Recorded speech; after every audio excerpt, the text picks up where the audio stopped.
and welcome. It's Monday, 12:30 p.m. It's Trucking Answers, and it's Memorial Day, where we remember those that went before us and didn't return. So we have the freedom to do this show and whatever else we want to do today. So always remember that. You know, freedom isn't free if you don't use those freedoms. You shouldn't be silencing people, squashing people, or anything else. Go to your safe space if you don't like it, and off you go. But that's today, Memorial Day. Many went ahead of us so that this day is still free. So today we have Safe Driver Week is coming up. The 65-mile speed limiters, I did a video about that. What do you think about that? The ATRI top 5 issues are out. Oh, yes. That's the American Transportation Research Institute. For those of you not in the know, part of the ATA. What do they want to do this year? They have their top 5 issues. There was some medical card fraud. Let's talk about that. I think it's important to realize where this goes. Pay is up, but companies still can't find drivers. Why is that? Oh, yeah, because pay's not the problem, is it? Is it? We have some stocks, fuel prices, some Dogecoin that we can make a fortune on. Can we? Maybe you could. I don't know. It's interesting. I think it's pretty interesting. So that's what's happening this week. Hello, everyone, and let's see, where are we today? As I go over here, I have to do this. And then bring this here, right? And there we go. So now I know sort of what I'm doing. Misty was first today. Hello there. What's going on? So Joan Harper's here. Hello. Glad you're back.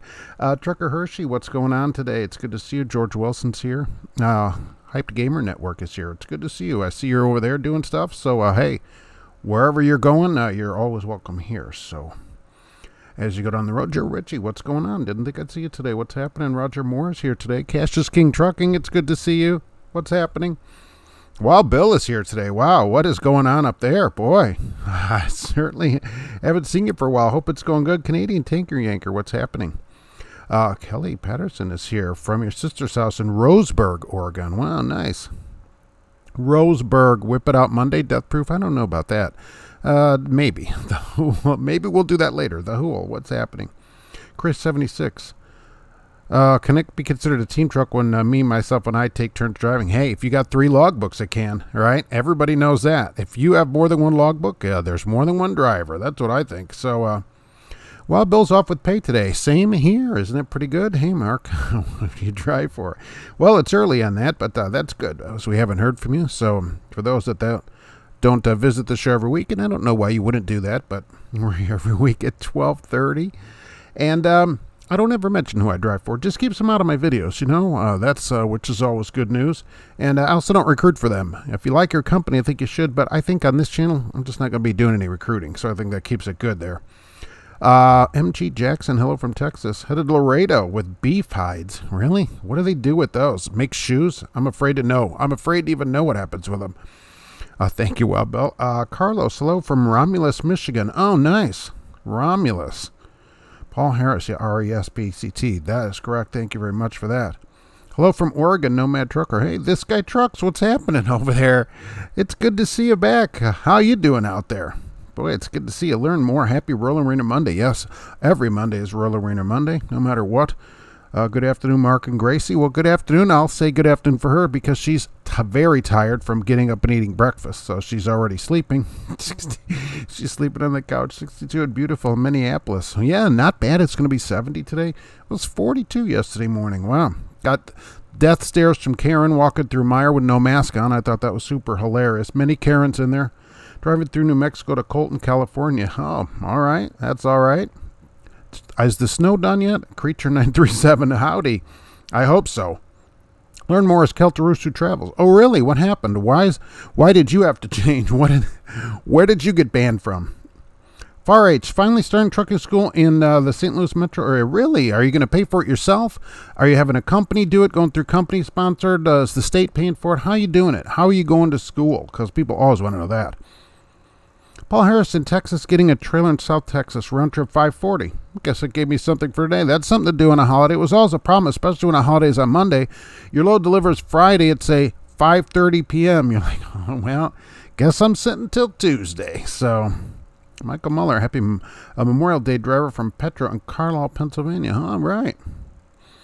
Oh, Cassius King Trucking. I got a guy telling me his 1099 Chicago suburb company can clear his logbook and give him a fresh 70. Well, yeah, it's just one click on the computer, right? Here you go. Time to drive again. Yeah, companies do that. They kind of do that in the background so they can kind of fix your logs. So it's pretty good. Until they're caught, right? They make a lot of money doing that. Hides will cross out and go to Mexico, MG Jackson. Yeah, I know. I kind of figure they're going to Mexico. What are they going to do with them in Mexico is the question. What do you do with a bunch of cow hides? Literally. Saddles, maybe? Doesn't feel like Monday. Happy Memorial Day, NB. Yeah, I know. It all day yesterday I thought it's still Saturday or whatever. Weird how that is. James Bowman. Hi, Mark and everyone. Delivered in North Carolina this morning. On my way back to Pennsylvania, delivering West Virginia. Well, at least they're keeping everybody running because they have to, right? If there's a big driver shortage, nobody should be sitting. Other than a 34-hour break or a required break, certainly nobody should ever be sitting because there's no drivers. Romulus, that's where your company's based out of. Well, it's a small world, isn't it? Trucking with T-Bone. What's happening? Eddie McFadden, hello, happy Memorial Day. Good to see you. Far H got a grant. All right, what are you going to do after school then? That's great. So you won't have to pay it back. That's awesome. You can make a better decision while you're there. Be sure, many places will come to your truck school offering you free food. Be sure to eat their food. So a lot of places bring stuff in. Cafe Racer, there's a male strip club opening. Okay.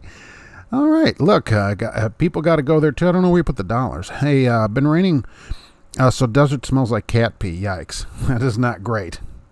The Great Freight Sage. Somebody needs to scoop that with a gigantic scooper then. The Great Freight Sage Logic. Hey, what's happening? And I know all about scooping litter, that's for sure. Trucker Hershey, a couple months ago, the FMCSA changed the rules. Driving time may not be adjusted by anyone for any reason. Oh, I'm not saying they're doing it legally. Absolutely not. Right. What is supposed to happen is a new log is supposed to be created if there's an error in your time. Like you forget and it says on driving time or something. Yes, I agree with you. But companies do it. And I totally agree with it. They can't adjust it. But it does happen all the time. There was a company... I don't think we talked about it here because I was reading about it. It was a hotshot company. And some guy was talking about it. But he had to run a logbook, and his company would just change his logs. And the company that did the ELD in his truck was from Belarus or somewhere, I think was Belarus over there. And they're like known for this kind of problem. So, yeah, so he was running all these hours and stuff. But, yeah, it happens. They're just not supposed to do it. He got in trouble for it. Wild Bill got a new puppy after the terrible passing of our previous dog. Oh, I'm sorry about that. We've had a couple of those here in the last few weeks, and that really hurt. That does hurt me a lot. Those are tough days for me here, and I'm sorry about that. Cassius King Trucking. Holidays aren't that big of a deal these days. Tons of brokerage in India and Pakistan. They don't care about American holidays. That's true. They're still working. They're like, get to work. You haven't done your 23 hours today, and you can take the last hour and wash your clothes in the river down by the van.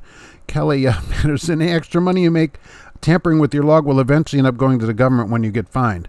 Yeah, those companies, they just close and open up under somebody else's name or whatever. XLC and then XLD, XL, that's how they do it up there.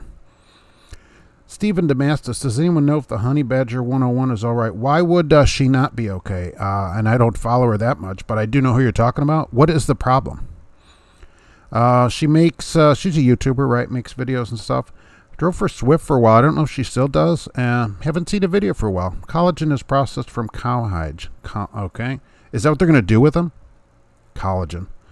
Can inject it. I can look even younger. Cats don't bark. That's true. What breed of dog? Oh, wow. Bill Anderson. Belarus sounds legit. Yeah, exactly. I'm sure an ELD with a Belarus company is legitimate, used by many companies in the Chicagoland area, unfortunately. It gives the whole Chicago area a bad name of trucking. I mean, it's kind of, you think, oh, a Chicago company, boom. The thing, Naperville, 1099, right? And it's not necessarily the case. Cassius King, guys tells me he has a company driving his logs after they gave him a new 70. I'm working when they get him into the FMCSA. Oh, that's not a bad idea. They can just add a person. You can kind of team on it. That's clever, because then they won't get busted for the log when it gets audited later, especially if that person is probably somebody in the office or something like that, I bet. So it's a legitimate person, and then they won't get busted. That's very good. Very clever. Good thinking. Always be ahead of the game there up there in Chicago, aviator trucker. We have the same problem. If I can verify the log not being accurate because it will not let me alter anything to make it accurate, I will not sign it. I put a note in the remarks. I totally agree. Anytime you have to verify your logs on there, make sure it's accurate. Okay, if they send a correction or whatever, do not verify a log that is not actually correct. Alex, the OTR driver's checking in. That's good. Kenneth P. Beware of strip clubs that have the name The Manhole. Watch out for that brass ball.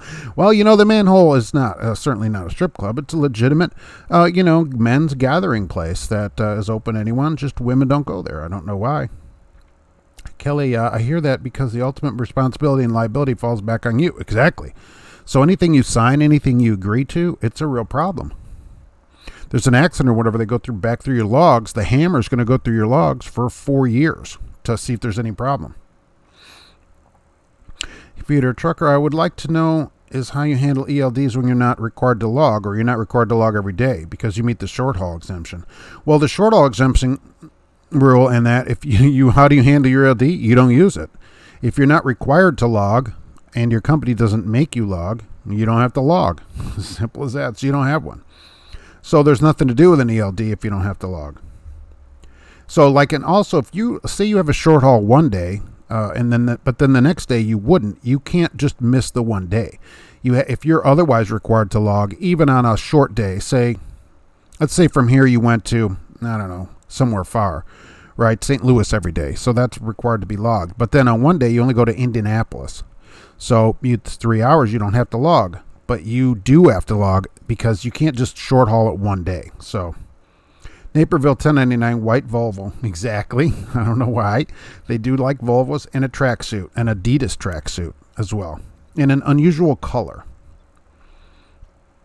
Pat Oaks, thought on being a trainer on hourly pay. Wow. Should you be paid more on the hour? Absolutely. Flat rate or nothing at all? I've heard being all three. Well, not nothing. The more you do, the more you make. If you're going to train somebody, that should be paid. Okay, that time needs to be paid. And it's up to you. If a flat rate and you're normally paid by the hour, so if you work 10 hours and they give you $100, it's $10 an hour extra, right? So you'd have to figure it out that way. But absolutely, you should be paid for training people. I don't see why not.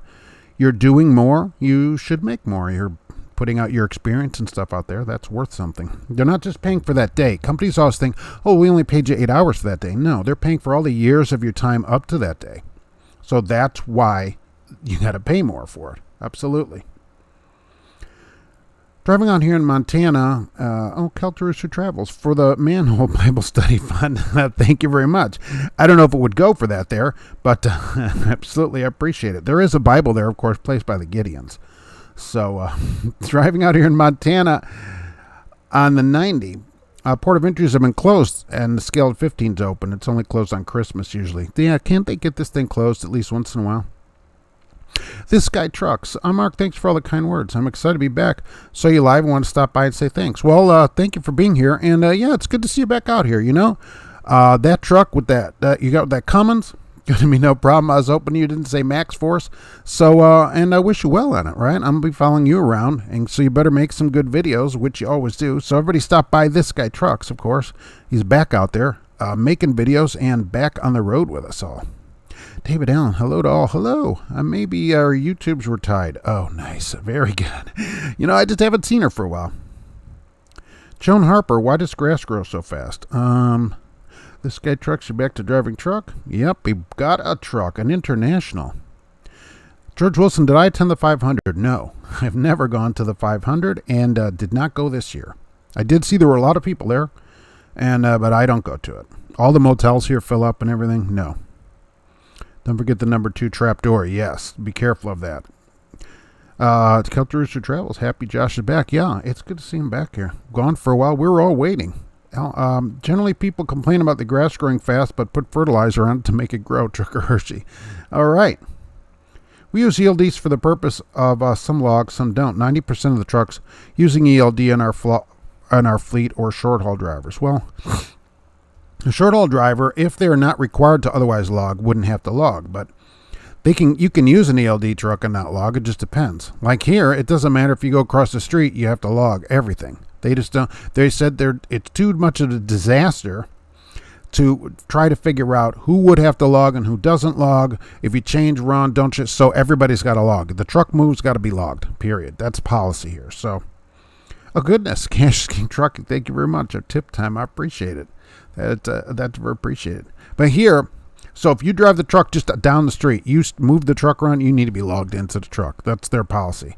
It doesn't matter. They don't split anybody up. So say you only go to Indianapolis or whatever, you still got to log it. Oh, but I didn't. Oh, so where did that go off to? Right, I lost that part. So the medical card fraud, I thought this was pretty interesting. So a driver had an accident, and unfortunately, he killed 5 children. I don't know if you saw this. He died in this accident also, but this brings up medical card fraud because they went and looked into his background, of course, because he killed 5 kids and himself. And he did not list all the medications he was taking on his medical card. And there have been other cases of this as well, where drivers have been busted for this. It's a felony. They consider it falsifying a federal document. And they said that he would not have gotten the physical that he had if he would have listed the actual medicines that he was taking. But apparently he wanted to get his physical or whatever and didn't list them. And so it ended up he had some kind of medical condition, which they didn't disclose, and it caused his accident. And he killed himself and 5 kids in a car. That's not great. I'm sure you wouldn't want the last thing that you do in life to be, I killed 5 kids. That is not great. So what I'm asking people is to actually list the medicines that you're taking. But more than that, go to your doctor and get your medical issues fixed, because certainly you don't want to have some kind of problem where you kill 5 kids. And I'm not saying he did that on purpose, saying I'm going to go kill kids today. But that's not going to be the last thing that you want to be remembered for. Oh, this, that ruined some family's life. So, and all those kids will never grow to be whatever they could. Whatever you take and put it down, go to the doctor, get whatever you need taken care of. That's the way to do it, I think. Get your wieners from Pilot Midlife Trucker. All right. Yeah, absolutely. Get them wherever. Good morning, Market Fellow Drivers. Alexander, good to see you. Hope you're doing good out there. Are they rolling it today? I hope so. Well, Bill, if the truck moves, it has to log. What company is that? Yeah, exactly. They just don't want to. They said, look, they go, it's too hard to figure out if you have to log, if you don't have to log. What if you did something right after the log? Then you'd have to have the other days. Maybe a driver that is normally short haul, but then takes a load long somewhere, would then have to log all these short haul days also, because it has to go back. They said it's way too complicated. So what they said is, if you move a truck, if the truck moves, you need to be logged into the truck. That's it. That's what they do. As simple as that. So they said it's easier for them. And so the first thing you do when you get there, log in. That's the first thing I do. And I recommend that to everybody. I had a little over 36 hours, like 36 hours and 13 minutes last week. That's all time logged. And that's the way I do it. Did not hear about the accident. Where was it, trucker? I did not write down where it was. It is all over the news, and there are pictures of it and stuff. And that's what they investigated. They went and found out that he had not filled out his medical card correctly, and that's not great. Kelly Patterson, a fan. Thank you very much. I appreciate that. Yeah, I'll take any fans I can get. I appreciate it. So thank you for that. But I do not know where that accident was. But certainly that's not the way any of us would want to go out. So write that stuff down, because it is the law, but also get things fixed that could, potentially cause you to wreck, Drink more milk. Dreamer seed. All right. We'll take that under advisement, as I haven't had a glass of milk probably since I was 15. Mark, why don't you host a symposium on the FMCSA manual? What is viable and what is obsolete? Well, that would be interesting. I can imagine the participants that I would have if I would advertise an FMCSA manual symposium. Oh, wow. I would have to there would be like a Keurig machine in the back, so everybody would stay awake. That's for sure.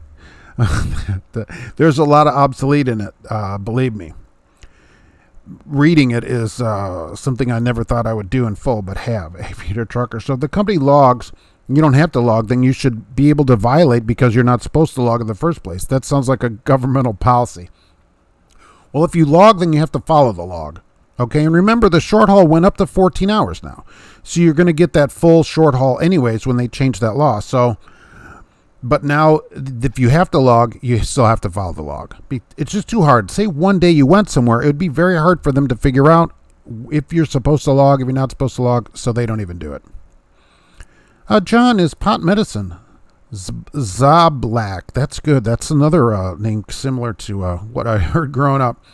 It's pot medicine. It's legal in New York State. It's not legal for a driver. Always remember that. The FMCSA actually talked about that last week. And the ATRI is on that too. But it is not medicine for drivers. You cannot use it. If you are caught on a drug test, you're fired. And you'll have to go in the registry as such. So it is not legal anywhere to Schedule 1 drug federally, with same as cocaine and everything else. No medical use. Will be fired. Simple as that. Don't use it.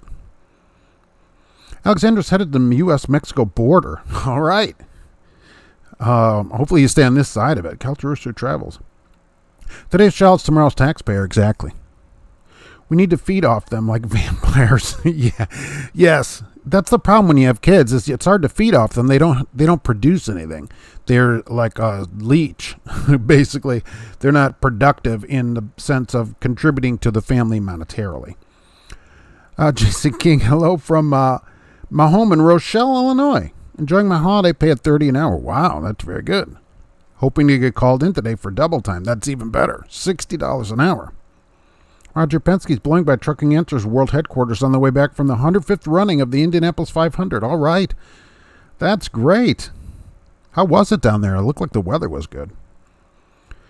Midlife trucker, list Viagra on your medical card? I would say yes. To be honest with you, any prescription medication, it says list prescription medications. So I would say, yeah, you'd have to list that too. And then the nurse is like, and you're like, but yeah, I would say, yeah. Osteoporosis for Mark. Yeah, I'll have to be on Boniva like Sally Field. I don't know. I think it's for cows. Cows produce that for their calves. So if you drink milk, make sure it's raw milk at Oliver, right from the cow, right out of the cow. Just take a bunch of nitro for your heart problems and you'll be fine. Exactly. Just pop another nitro pill. That's how I stay alive every day. THC is not federally legal, so you can use period regardless of state legal or not. Look, you can use this stuff. All right. My recommendation to people is not to use it. There have been, not know how many times I read about somebody or have people written to me that used it and got positive on a drug test because, look, the oversight and that of these things is very lax, as you can imagine. It's just not worth the risk, in my opinion. So, in my opinion, don't use it. But because if you're positive, you're finished. You're just finished. It's your whole career. Not worth it, I don't think. Really think about it.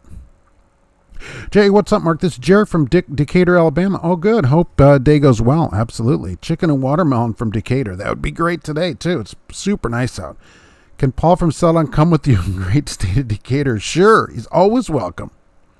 I've seen his trailers all over the place. Stop calling me a cow. I just think it's for calves. That's what I've thought since a teenager and just haven't had it. So, Alexander, I'm going to Laredo to relaying the load to a driver going to Mexico. Going to use some of my Spanish skills. Yeah, the only place I use those are at the trucks to order. And even there you can point at stuff on the pictures. But even the people in those trucks, who I assume come from Mexico every day, understand lemonade and taco. So that works out good for me. And holding some dollars up. Or now probably $5. I'm teasing you. Look, people can drink it. I'm just saying. It's for calves. That's all I'm saying. So I'll stick with Greek yogurt. Do I eat raw apples? Yeah, of course. I assume they're raw, or unless they're in a pie. Especially today, apple pie, of all things. But of course, we eat a raw apple. That's all I'm saying.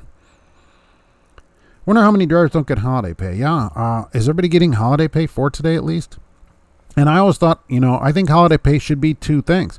You should get the day's pay whether you work or not. So, like today, you should get a day's pay plus whatever you make.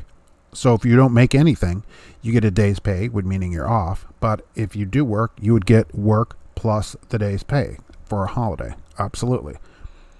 It's one of the holidays that you should get paid for. Trucker Hershey, when you come back from Laredo and they ask you if you're an American citizen, say, "Sí, senor."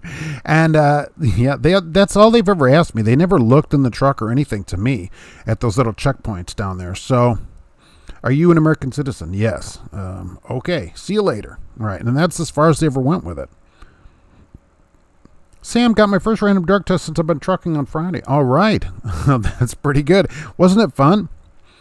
Hey, here, take this cup in there. Don't flush the toilet. So that always happens to me is whenever you get a random drug test, you get 3 more random tests in the next few months. And then they don't bother you again for several years. So expect a few more tests coming up. Creature 937, got my 8 hours of holiday pay plus get double miles today. Could be rolling about 580. Wow. Wow, double miles too. That's even better.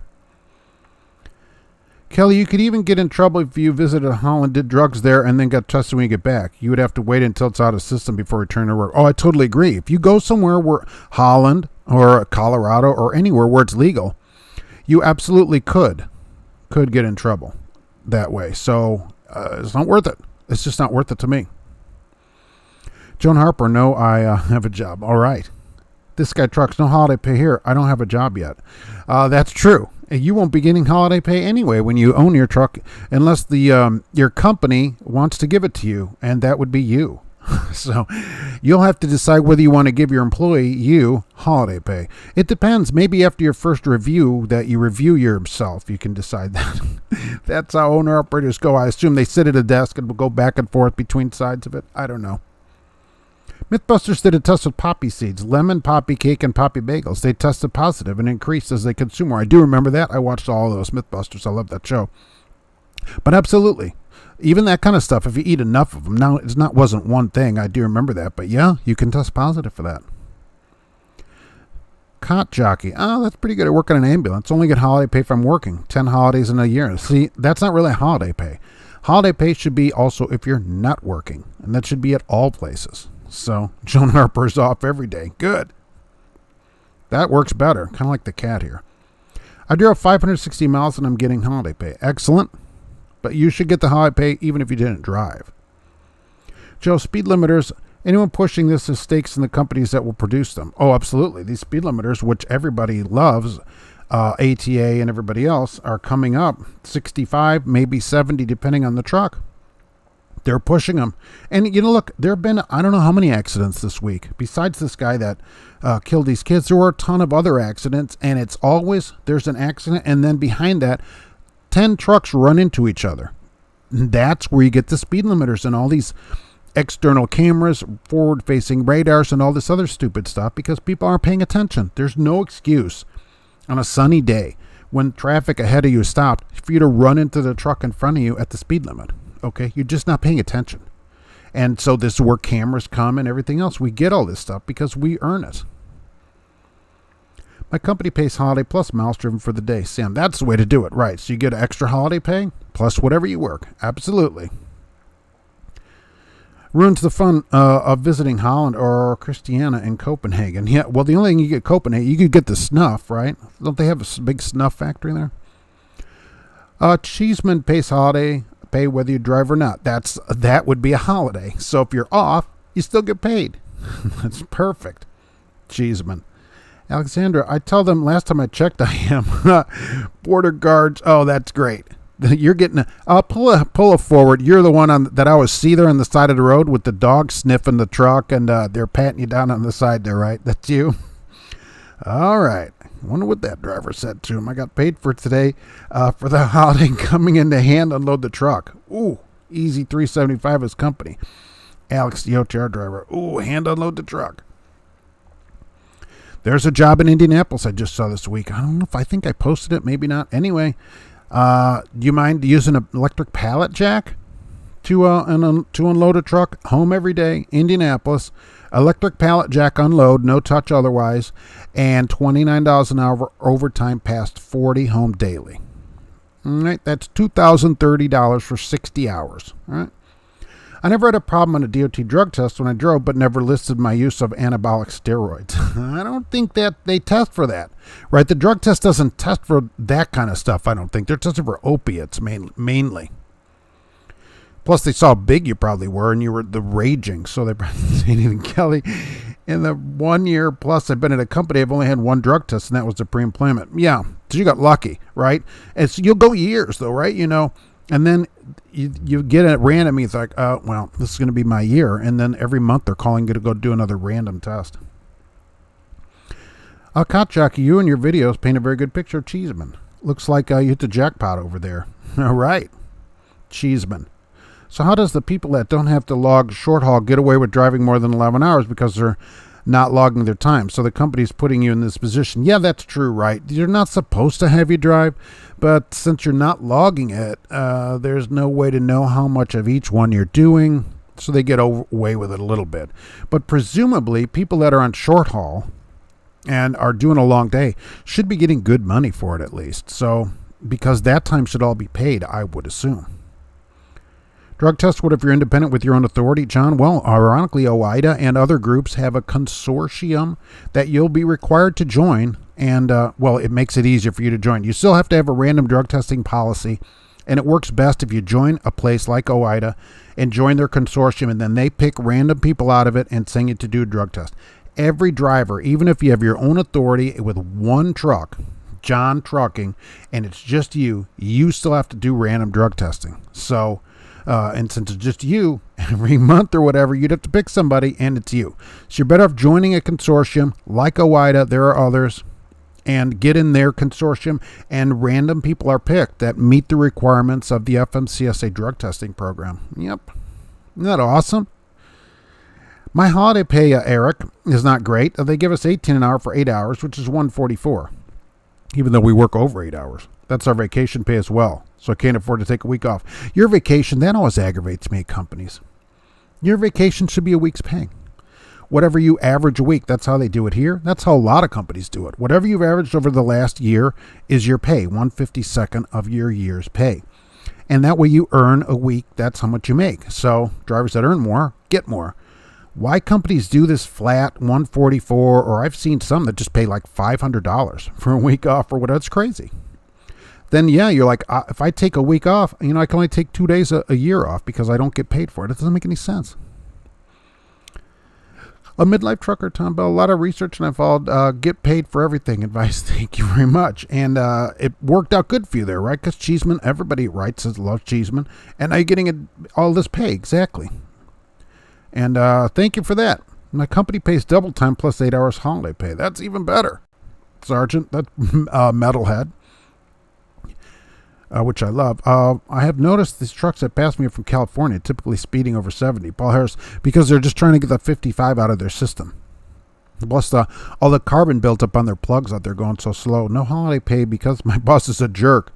Self-employment. Yeah, nomad trucker. Here's the thing. You need to go to your boss and say, look, you're going to give me holiday pay or I'm quitting. That'll teach your boss a lesson. You still recommend Melts for a new position with no CDL? Yeah. They're a better company to start with? Yeah, I do too. Border Patrol officers have an excellent sense of humor. Be sure to joke around with them. Well, Bill, yes. And also, just like every other officer, what they love for you to is to tell them who's paying their pay. You say, I pay your salary, and then poke them right here on the chest. They love that because they want to know who's paying for their salaries. So that always helps as well. 2 years and only had one random alcohol test. I've never had a random alcohol test. What company's doing random alcohol tests? I don't think they have to do that. If they outlaw caffeine, then a lot of us are in huge trouble. Kelter Rooster Travels. Oh my gosh. When I see the driver going in there getting his 120-ounce jug of Mountain Dew, I mean, holy mackerel, how would that person get going? I'm sure if you live in Oregon, you're going to get drug tested more often. Mr. Crowley, yeah, Oregon drivers get pulled all the time for it. And Colorado. A few years back, I went through a border checkpoint, and they got 2 heat signatures and asked me if I had a passenger. I said, no, just my husband. My dog popped his head up. Agent laughed and waved me on. That's good. Sorry. 2 heat signatures. When they do that, can't they see the shape of a dog or whatever? I mean, really? I appreciate your input, Tom Bell. Mark, out of all your interaction with drivers, what seems to be the trucking jobs with the most complaints? Is it Holland, Yellow, Old Dominion? By far of those 3, Old Dominion. I'm never anybody write to me hating it, and it's probably the highest paid job that anyone's ever written was an Old Dominion driver in Ohio. averaging $2,300 a week home every day. And I get these all the time from Old Dominion drivers. They seem to love it there, even though they don't really, I think they pay overtime over 55 hours, if at all. And but the pay is really good and all your time is paid. The one here, I checked into the one here in Lafayette. So because they just opened a terminal in January, I'm going to say 62.7 cents a mile and $24.50 an hour for all logged time. That's what they told me to start. And it goes up from there. And so that's not bad. And that was all time. So connecting your doubles, fueling, all that log time was paid $24.50 and 62.7 cents a mile to start for night line haul work. Sam, Triple M Freight out of Chicago area has something on their trailers about flat rate, I'm sure. And here we go. See, I immediately Triple M, I thought, okay, Chicago, $10.99. There shouldn't be a flat rate for holiday or any of that stuff. You should get a day's pay, and you should get a week's pay if you're off. Cheeseman has had 3 attempted stowaways at the Laredo Flying J. Really? A lot of companies don't even like you stopping down there other than their own terminals.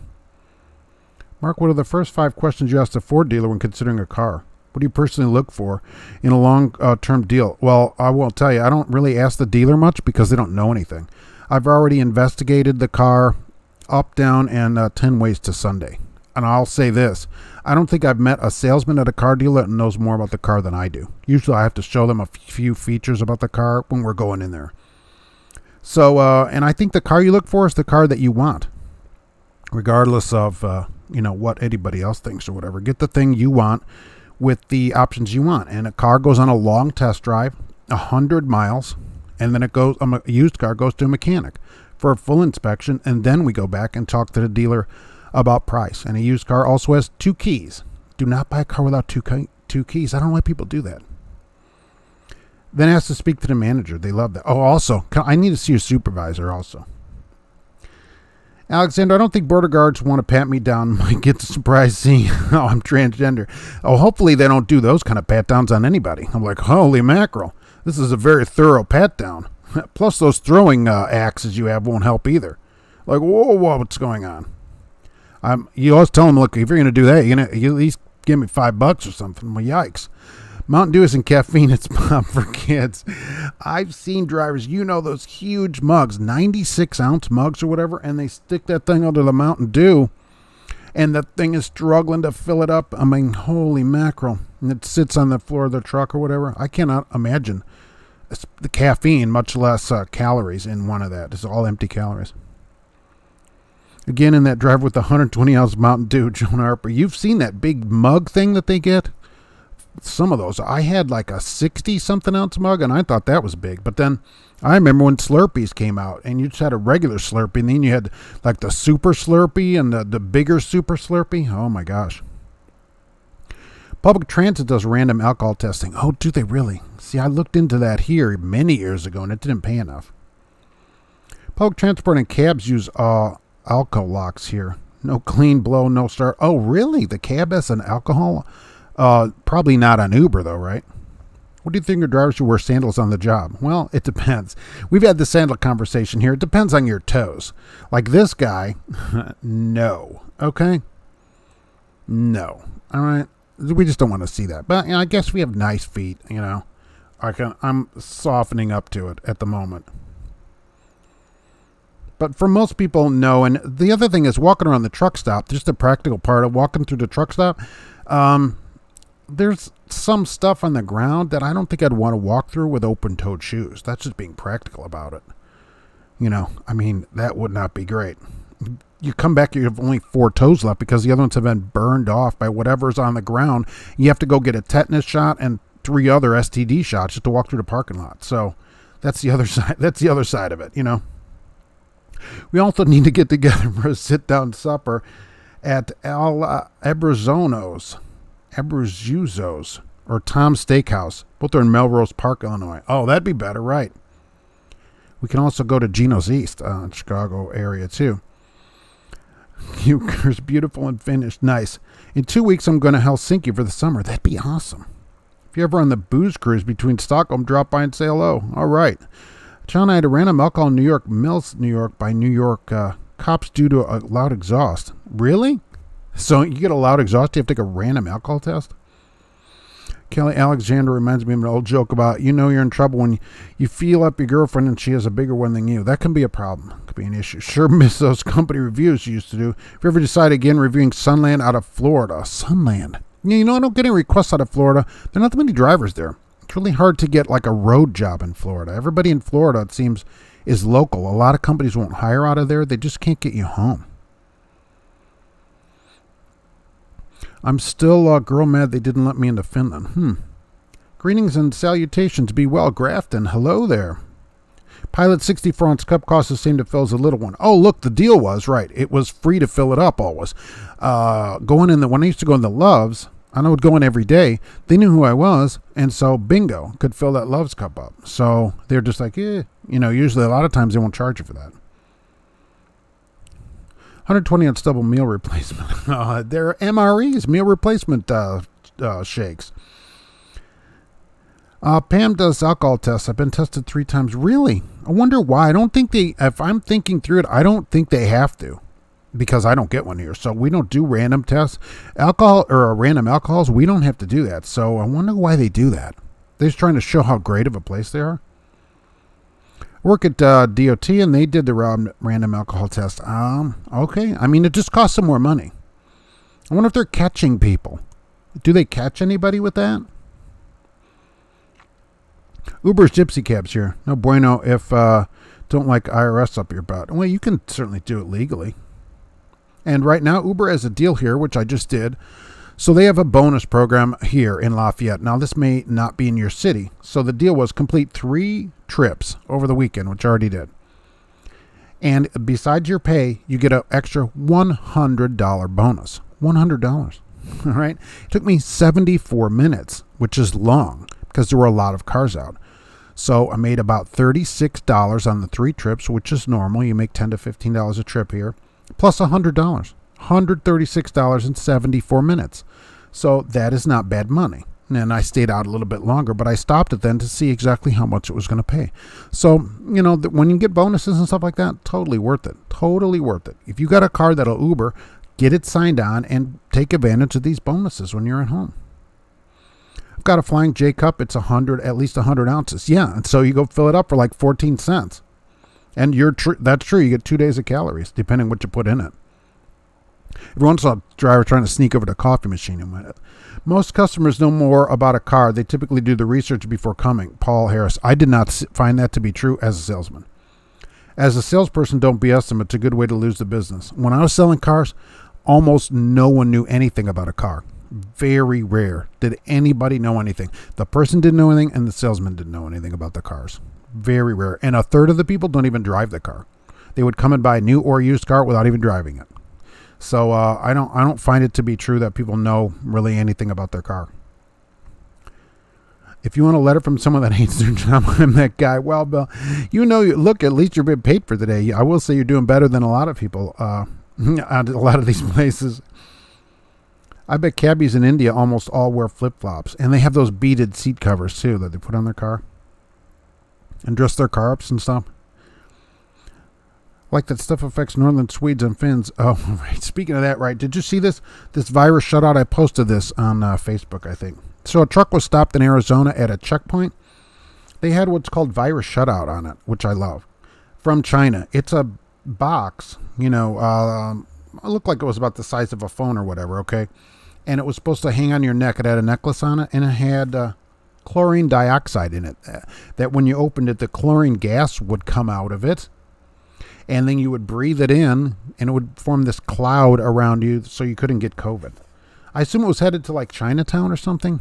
Brilliant. Hey, just breathe in this chlorine. And it actually had a warning on the package, which the DOT posted. Do not place in underwear, which I love. Hey, that chlorine, don't put that in your drawers.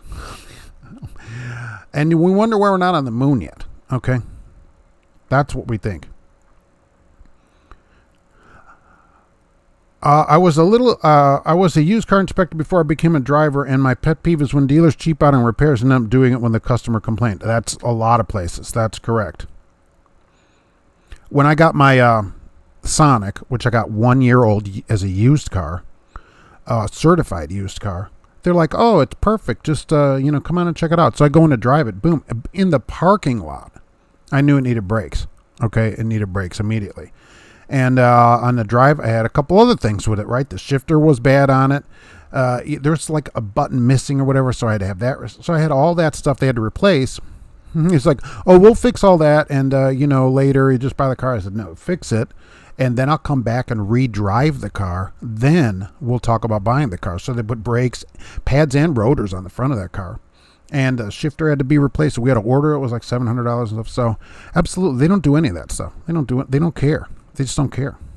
That's why it takes a long time to get a used car properly. And then I made them go fill it up too. 7-Eleven used to sell the Big Gulp Wild Bill. Yes, the Big Gulp, absolutely. Then the Super Big Gulp, if we remember that. Michael, I was over in your woods, in a neck of the woods in Joliet at the truck shop when an old cop car suspended in the air. Oh, where is that? Taylor Truck Line says random alcohol test too. Why are all these companies doing these random alcohol testing? That doesn't make any sense.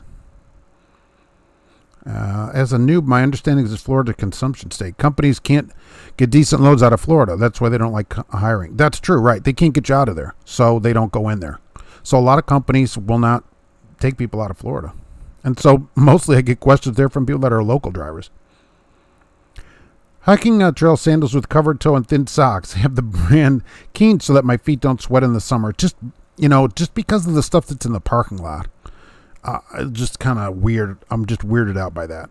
They didn't catch me. I don't drink. I hear you. Right. Now I don't drink either. Misty, and ironically, I'm wearing my Van skater shoes today. Really? I'm compensating with really cute pair of shorts. Okay. I was going to say, normally, you're the one with the toes for it, and then they're not out today. Skater shoes today.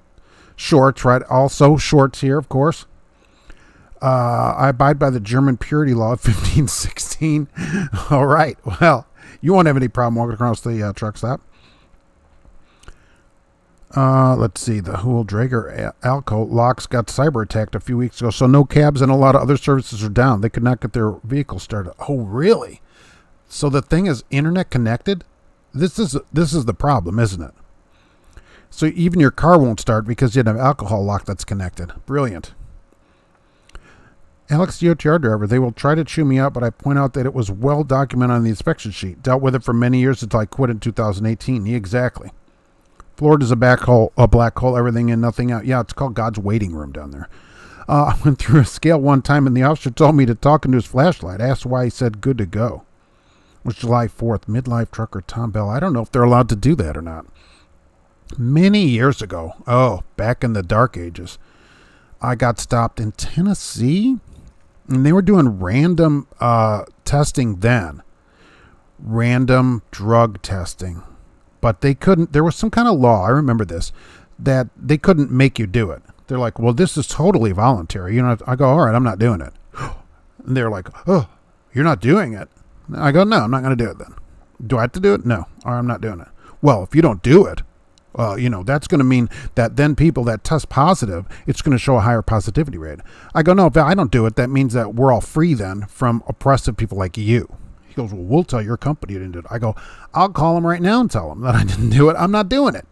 And I didn't do it. And I did call them and tell them, and I never heard another word about it. So that kind of stuff, always ask them if it's voluntary, and don't do it. Don't do it. You have to have a taxi CDL and a taxi ID. You have to have some hack license here too, which is what they call it. If you don't have it along with the insurance and taxi registered car, your gypsy cab will be a bad time if caught. They're a little harder on Uber over there. Look, the taxis in Lafayette here are horrible. 90s Buick LeSabres. All right, you're much better off taking an Uber. Uber can't even have a car that old. All right, so at least you're going to get something made this century. Caught a few operators here in public transit, not always coffee in those cups. Really? Well, they should be fired immediately. Look, you test positive, drunk or whatever, done. Shouldn't be any drinking and driving. I'm thinking about moving into Indianapolis from Detroit. All right. Based on what you know, how's the crime rate? High. I don't know. Is there a good economy? There's tons of driving jobs. Taxation, cheap apartments, tourist attractions? Well, yeah, we have the Indianapolis 500. So, tax is cheap. No tax on food. If you have a newer car, you're going to pay on your license plates are expensive. You only have to have one. I don't know about the apartment situation or whatever down there. So Look, a lot of people live there. It's the largest city in the state. There's plenty of driving jobs. Joan Harper, if you wear it, make it a parrot always. And that's always what we say here. Even today, we have to do that. Let's see where to go. Okay, right there. Right, almost missed it. Almost missed where it was. Alex, I bet you do great with maintaining your truck. I wish I had your knowledge.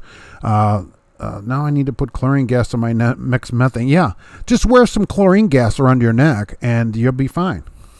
Where do people get this stuff? Now you're talking about a nation that'll drink bleach because of orange punches.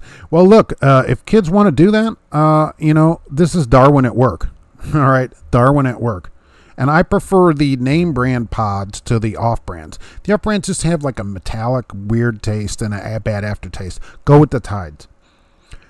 Also, somebody got hospitalized from trying to shut off seized lug nuts. Okay. Oh, by the way, speaking of tight nuts, if you have a Dodge or Ram 3500 or higher, 45 or 5500, your nuts may be too tight. This is what Dodge said. So I don't know if any of you drive at least the 1-tons. Apparently the owner's manual to these trucks says a torque specifications, that's what it is, for your lug nuts, that is too high. So if you will bring your owner's manual to the Dodge dealer, they will put a sticker in your manual with the proper torque setting and will retorque your nuts for you at no charge. That's what they said, and send you on your way. So because it's breaking the studs off apparently, and people's tires are falling off. You guys still on this COVID kick?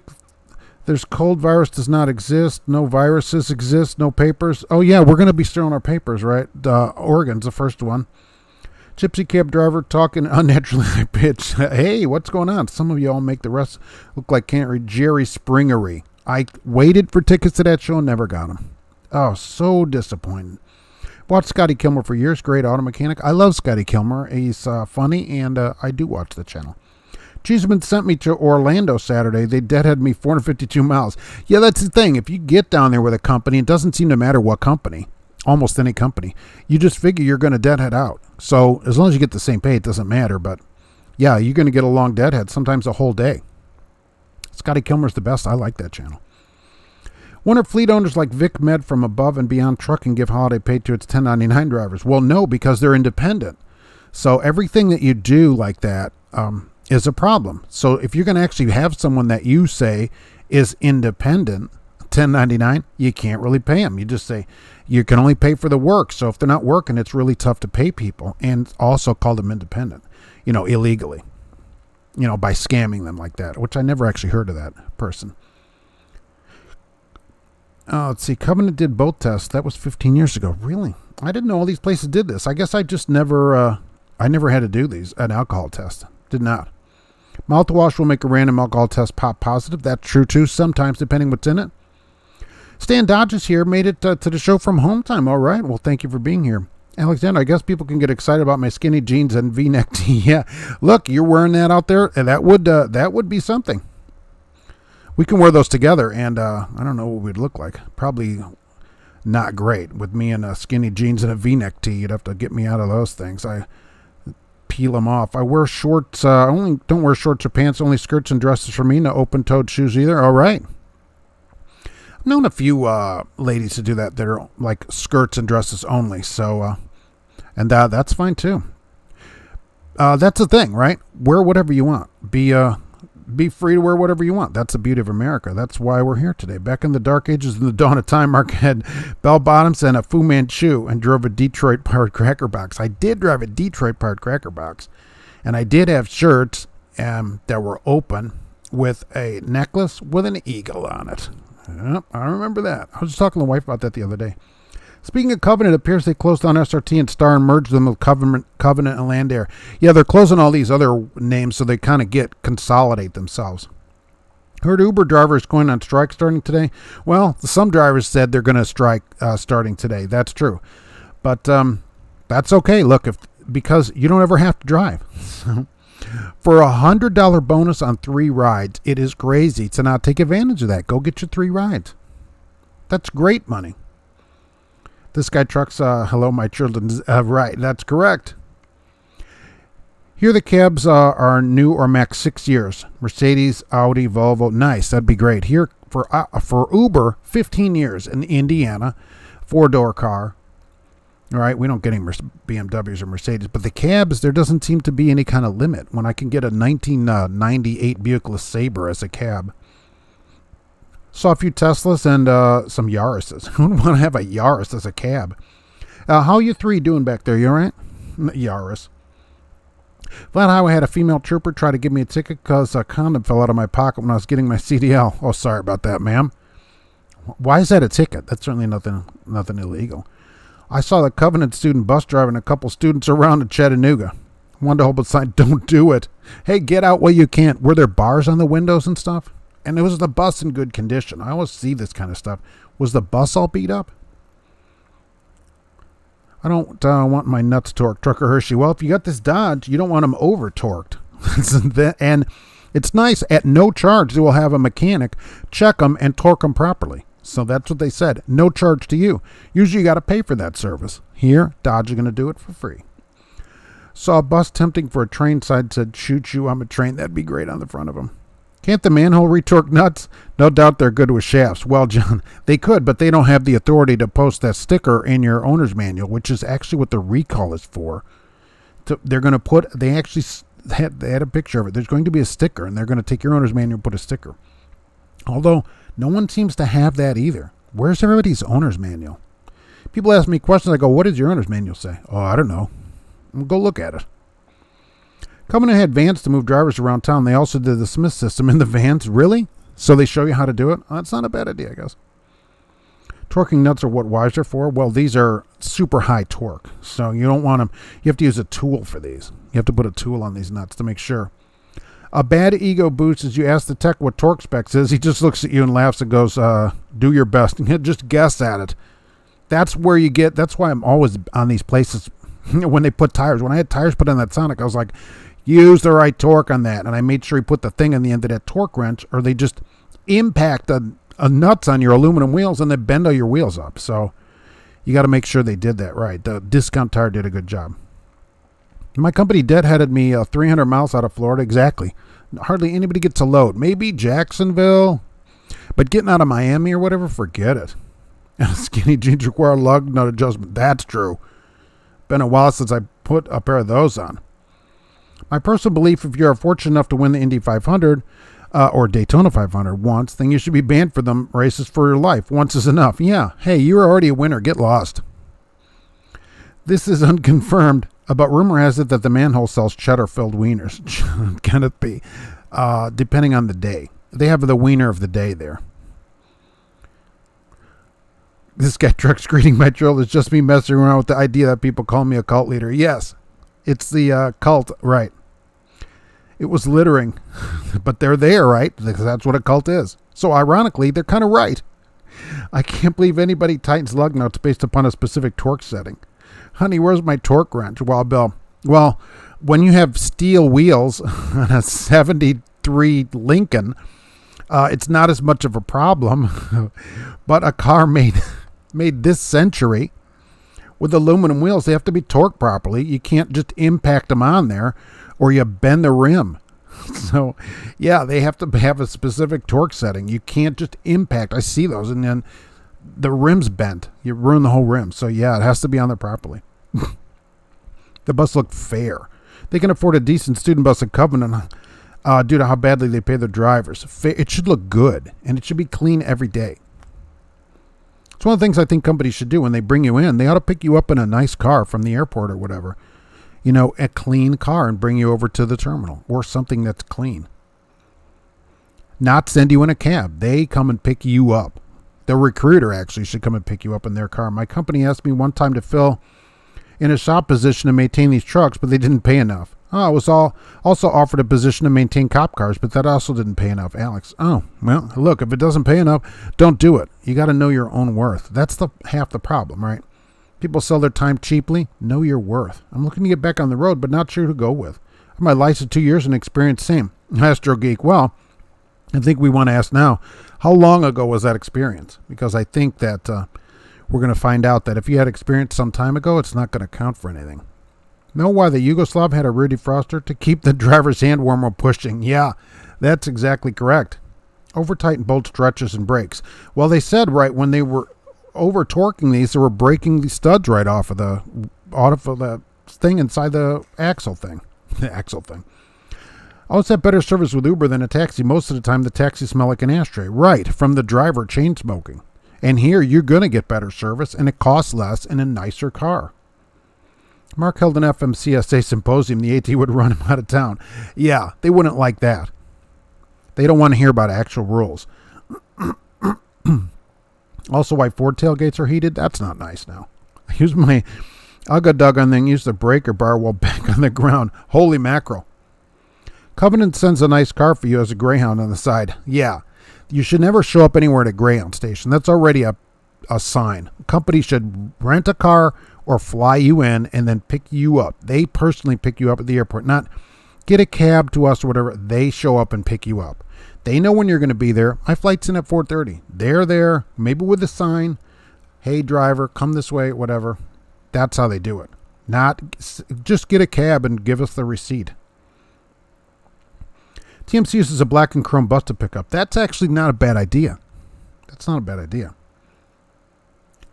I'd go to that event. It'd be more informative than the ATA.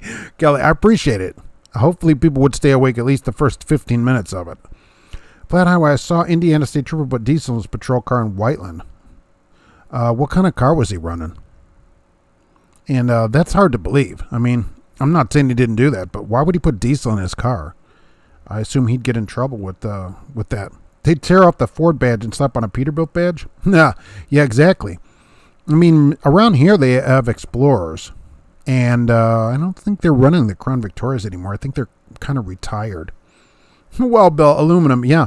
Modern cars have aluminum wheels, so we don't want to over-torque that because they end up bending them. So the guy's got to put that torque limiter on the end of the torque wrench before he impacts the everything on there. Been changing two from snow tires from a 10 to 8, so I know how to do it. Yeah, I'm still running my snows, which are winter tires here, I like to call them, on the Sonic, and I'm down about 2 miles per gallon. So running those right now, but because of the few miles that I put on it, they'll probably just stay on the car. I don't think I will take them off. Also, OEM rims are not that hard on torque. I know, but they shouldn't impact them on there. They have the impact wrench set to maximum, and then they impact these at 200 foot-pounds or whatever. Number one, you can't get them off, and the car rides all funny because they bend your rims up. So just make sure when you have somebody put tires in your car that they torque them properly. That's all. They either use a torque limiter on the end of their impact, which is different colors, or they actually use a torque wrench is what they probably should do. That'd be even better. So, okay. Oh, first class stamp for all of you. That's still mail. The two of you, 58 cents. While Bill has wooden wheels on his Model T. Yeah, you really have to be careful torquing those. You don't want to crack them. Greek yogurt sold exclusively at the manhole. That is exactly true. Brake Safety Week is August 22 to 28. Okay, see, the ATRI. The American Transportation Research Institute is the research arm of the ATA, and they don't even pay me to say that. They have their top 5 things they want to do this year. Let's go to it. Number 5, an environmental impact study for zero-emission trucks. What is the environmental impact going to be of zero-emission trucks? That's number 5 on their list this year. Isn't that going to be awesome?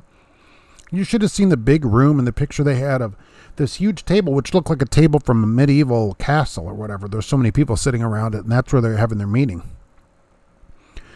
Use round bolts when you want cone shape, then you have lots of fun. While at Ford's, they're 2-piece bolts, so lugs. So the first thing you do is have them change those out, because in a couple of years, your nuts swell up, and you can't get them off because they're bigger than the lug wrench when you go to get them off with the when you have a flat tire. So that's the first thing you change out those on a Ford to, and it's not just Ford, but you change them out to 1-piece lugs. That works out a lot better for you.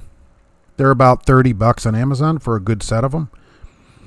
Modern, they're way expensive at the deal, like $8 a piece. Modern day impacts have a ton of torque. Not like the ones from 10 years ago. I know. That's what I'm saying. So these guys have this thing set on full blast, super torque, and you're never getting your rim off, and a car's going to go down the road like this, wobbly, because they bent all your rims. And they're expensive to replace. So these old steel wheels could take a lot more torque than they used to have. What are these snow tires you speak of? I moved south and no one knew what they were. Yeah. Winter tires have a 3 mountain peak and snowflake symbol on the side, and they're winter rated. So place where it says chains or winter tires, that's it. In the snow, the Sonic, unstoppable. It's unstoppable. I'd go anywhere that the Explorer would, that our Escape would go, and it's all-wheel drive. So no problem on any road here. Didn't matter how deep the snow was. Didn't make any difference. Didn't even hardly ever spin. Great traction. It's the greatest thing ever. Summer, eating up the fuel mileage, but I don't drive far. So I'm down to 26. It normally gets around 28 in town. So depends if you count the cost of batteries or not. They call that a torque stick that goes on the end of the impact creature. I knew it's something, a torque limiting, and it's different colors, and they have to put that on there so they don't over torque whatever they're putting on there, right? So I kind of got it, kind of. See, I'm not a mechanic, that's for sure. It was a charger at the pump was busted. Let him pump instead of gas. Oh, all right. Well, then they got to do it. Or hydrogen. That's correct. That'd be zero emission. They're going to look into that as well. They have a big environmental impact study on hydrogen, but there's no hydrogen fueling around yet either. Is Sierra England still hiring rapists? Not knowingly. Right? So we could say they have no idea that what is happening with that. So there was a story that they may or may not have had someone who might have had a checkered past there. That case is still ongoing, by the way. So, and Sierra England, for their part, admits to no wrongdoing. Ford was in trouble a while back. People got in trouble over the factory Widowmaker jack. Ford was like, "We're not supposed to use it." Why is it different than the jack that's in the car now? And it's not a bumper jack anymore, Wild Bill. All right, they have jacks that actually don't go in the bumper. Do you have the AAA and the tire and wheel 6-year plan provided by Ford? I do the Ford Triple Care from Ford. I do not have the AAA because not only does Ford offer this, when you buy a car new, of course, you get 3 years of towing, but Geico has towing, so my insurance. So I don't have AAA because of that, but I do Triple Care from Ford, which is tires and wheels and glass and dents and dings. So any glass that breaks is repaired. Any tire that goes flat for any reason, no matter if you bought it there or not, is either repaired or replaced as long as it has 2/32 of an inch of tread. Same with rims. So for any reason. So I do the Triple Care there and I love it. And because for some reason we pick nails up and stuff around town all the time. And I actually had one tire already repaired on this one. So they took a nail out of it, no charge. And the other Escape that we had 3/32 left on it, which I love. There was a nail through the sidewall, and it was leaking. Took it over there. They put a new tire on the car, even though it only had 3/32. So that worked out great. All that was no charge. I recommend it. Glass also. Glass is super expensive. You can't just go and have your windshield replaced anymore on these cars. The windshield has to replace and they have to recalibrate all the computers because of all the sensors, radars, and cameras that look out of the phone through the windshield for lane keeping, active radar, and all that stuff. It isn't just getting an $80 windshield anymore. So I do it. Well worth it. Snow tires were 20% faster in the summer and have sucky handling due to the tread. You know what also has handling bad in the winter? All-season tires. And snow tires wear in the summer faster. That's true. I'll put 2,500 miles on this car the whole year in 12 months. So about 2,500 miles or so. So that the wear is not a problem. And in the winter time, all weathers, you can't go anywhere. All season, which is what they call all seasons here, horrible. So I'm just sticking with the winter tires. They'll still look new at the end of the summer. The car never goes above 55 miles an hour, really. The emissions are already at zero, and people in the office are still trying to lower it, as if they're trying to reinvent the wheel. Yeah, the emissions are hardly anything now. They're going to do a study. I'd love to buy a late model K platform car, like a K car. I had a Reliant, an 82 Reliant, which was the only year they did not call it a K car. Is that what you're saying? Mark calls Geico for pizza runs. It's covered. That's true. They do cover it. Geico also has an extended warranty if you buy a car new, for those of you buying a new car, and so as long as you buy the car new, they cover the car for 7 years or 100,000 miles, and I think it's $200 deductible. But that's any repair, no more than $200 for 7 year 100,000. Very good, and that's part of a new car You have to buy the car new. You ever bought an extended warranty from Ford? Absolutely. Ford ESP plan. Do you sometimes pay for 2 car payments on a month for your car? I never pay extra car payments because at 0%, there's no point in it. They're giving you free money. So, no. On if cars where I had higher interest, then I would pay extra on it. Like car we got a JD Byrider. Okay, I paid that car off. But absolutely. The Ford ESP plan, get the Premier plan, the highest level plan. Covers nearly everything, $50 deductible. They're very good about it. At every Ford dealer. Totally wouldn't probably drive on a newer car with all the computers and stuff without a warranty. I just wouldn't. It just bothers me. A car that I need to run every day, like the car for the wife or whatever, always will have a warranty on it, either new or extended warranty. But only the Premier Care from Ford. Don't buy these third-party warranties. Always get one from the dealer. So make sure it's a Ford warranty. Just because the dealer's selling it to you doesn't mean it's a Ford warranty. They sell all these other goofy warranties too. Remember, the warranty is negotiable. I drove 180 empty, loaded, and dropped it off 9 miles away at the terminal. I blame myself for not rejecting a company driver here. Well, what? As long as they're paying you, what's the difference? As long as you get paid, what's the matter? I want a piece of Lee Iacocca history. Oh, okay. Yeah, that car is history. My 82 Plymouth Reliant, I wouldn't consider a great car. If you can find one that still runs, get a 5-speed one. They had them in a manual. Very unusual car. Get the wagon. I had a 4-door. I wish I would have got a wagon. Ooh, but they're hard to find now. Best one out of those, probably the 81 Imperial would probably be what I'd get out of those. Count Jockey, these wasabi and soy sauce almonds are good. Take them away from me. Yikes. Sounds like mouth burning time. Apparently the Escape was also sold as a Maverick too. Yes, in most countries it's called a Maverick. I don't know why. You'd be getting the Maverick for it. We got snow. We're going to get a new Maverick in the United States as a small pickup truck, ironically. And for you, it'll probably be called the Escape. We got snow once shut down the state for a week because nobody had winter tires on like I do. No snow tires, only snow pants. Right. Down there we wouldn't need them. We got snow here. All the gearheads go out and frolic. You'll hear the fun all night long. It is fun. The winter tires actually make it less fun because you get so much traction. They also run a lot of lampposts over. That isn't great. Don't remark if your Maverick doesn't start, call Wild Bill. He'll pick you up in a T-bucket. At least that would run. Remember the snow tires that had steel studs in them? These tires, okay, Wild Bill, were studdable. When I ordered these, I got them from Tire Rack and had them sent over here. They are actually studdable for $5 each only. They would have had studs in them. So, because that was a checkbox, would you like them studded for $5 per tire more? And I said no, but these are studdable Firestone Winter Force tires. Yeah, we've been trying to reach you about your extended warranty. I just got something from them last week. Hey, your warranty's about to expire. I'm like, no, it isn't. The car's 9,000 miles on it. Oh, yes, it is. More empty versus loaded cents per mile. The empty and loaded should be the same as a company driver. They should pay you either way to drive the truck around. 80s American cars like eating can-dehydrated roller wieners. Exactly. The K cars in the 80s, not great. All right, Imperial, great car, but none around. Wild Bill, new car. There are some places that still sell new cars. You can actually go get a car with aluminum wheels and stuff on it and be happy with it. That is true. I want a LeBaron Town and Country convertible. Oh, especially the kind that talk to you with the wood trim on the side of it. Your door is open. Your oil is low. That lady that would talk to you. Hey, Alex, the OTR driver. I bought a former cop car, an '08 Crown Victoria, no start issue for 200 auctions. All needed was gas.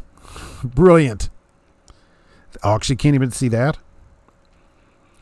There's a dealer here, down 38 that sells. They also have a bunch of police cars out. I think there's a Charger out there at the moment. I used to have studded 70-inch Nokians, a limited slip diff, and a rear-wheel drive BMW. That should have been great, right? You can drive those cars year-round with those on there. That would have been a blast, too. I like 9 laps in each roundabout on my way to work. That's awesome. We only have a couple of those here. People here get really upset when they get a traffic circle, as I call them. Celtic Rooster Travels, you love 70s American cars? Oh, those are the greatest. My 78 Chrysler Cordoba, wow, with the 318 lean burn at 135 horsepower out of 318 cubic inches. Now that was really something. Control your own money. Do not buy extra warranties on anything. Manage your own repair account. George Wilson. The thing is, without a warranty, stuff is super expensive. All right, now, like I've talked about on here, my Escape, the engine went out in it. Would you have the money to figure that was $7,200? Now, because it was still new, it had a warranty. But there are people that run these, after the 5 year 60,000, Ford does not repair them anymore. You're looking at a $7,000 repair. This isn't just an alternator repair. Repairs are super expensive in cars. So any large thing, the windshield repair in this car is $700 and some dollars just to fix the windshield in it. And on a lot of these cars, right, it isn't, the air conditioning isn't just one thing. It's a whole computerized thing that controls flappers and, digital things and all. Everything's super expensive. So the warranty, I generally do pretty good on the warranties on a car that I keep. What kind of tires do you use on the drivers up there in Canada? They should use snow tires in the winter, right? Winter tires in Canada, I think, are required, at least in part of Canada. Well, Bill loves a 79 LTD Country Squire Wagon. Cold start is 3 gallons. 2 pumps is a gallon right there, just to get the thing fired up. Well, here's for a small fee. You can also get studdable at the manhole. Yeah, that's about $5 there, too, ironically. I was in Washington State. You can hear all the studded tires, reminding me of my childhood. Yeah, I don't even think they allow them here. I never looked into it because there's not enough winter days where they're any good. Maybe in the mountains of Colorado or something, I probably would do it where you have snowpack year round. But most of the year, the roads are pretty much bare here. So I was like, I don't think so. I'd just tear up the roads. And I cannot imagine running those year round because I would have to switch tires then. Have you seen the crazy Finn who disgraces Chevettes? I had a New Yorker that took 5 minutes to tell me everything that was wrong. This is the same lady. She just has to go through this You should say, look, I get it. Nothing works on this car. That was the same 2.2 out of the Reliant. Like a back to have full race one with full interior and whatnot. Oh, all right. That'd be a regular one. For most normal people. We don't want to go 14 seconds to 60. Last time I replaced a windshield cost you $150 in the deductible. That's the problem. Windshields are very expensive now. Not as much for the glass, although in this car it's soundscreen glass, so it's a different windshield. That's the other thing when you replace a windshield. You can't just get a basic windshield. This one has soundscreen because it's a titanium and it's a different glass than the other ones. You can go look at it and see that it's different and it's thicker. And so I have to have that one if I get that replaced. And then all the cameras and sensors up here on the top of it for lane keeping and all that have to be readjusted and from the dealer. So it's not like it was to replace that stuff. That's why, this extended warranty thing, which seems like, $1,500 a lot. It's one repair. Half of that is a windshield. So it is not many repairs and you've used up the warranty if you're going to keep the car. I collected Mazda aluminum wheels that the clear coat was peeling. Mazda gave those affected new rims. I borrowed my mom's van and made $1,500. You can get those refixed yourself too. Yeah, absolutely. I used to drive with studded tires when I was younger. In New Jersey in the winter, they had a removal date, April 15th. Exactly. Hey, don't forget about this date, they go. Yeah, because you want to get them off there. They eat the roads up. I don't know in New Jersey if I'd even run them. It's for packed ice-packed, snow-packed roads. They're not packed enough unless you live off in the distance. In old cars, you start to worry when you don't have to check engine light. Any car where it doesn't have the light on, you're like, did the bulb go out? I've actually thought about that in some cars. Did this bulb go out in this car? Can't have studs in the Midwest that cracks and potholes on the roads will rip them out. That's true, too.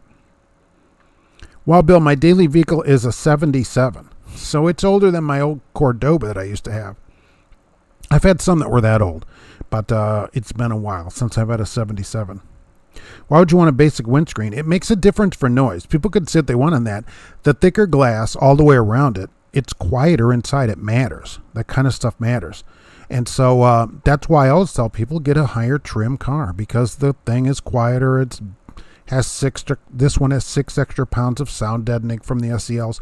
All this stuff matters. So it isn't just, I want a heated seat, but all the extra other stuff makes a big difference.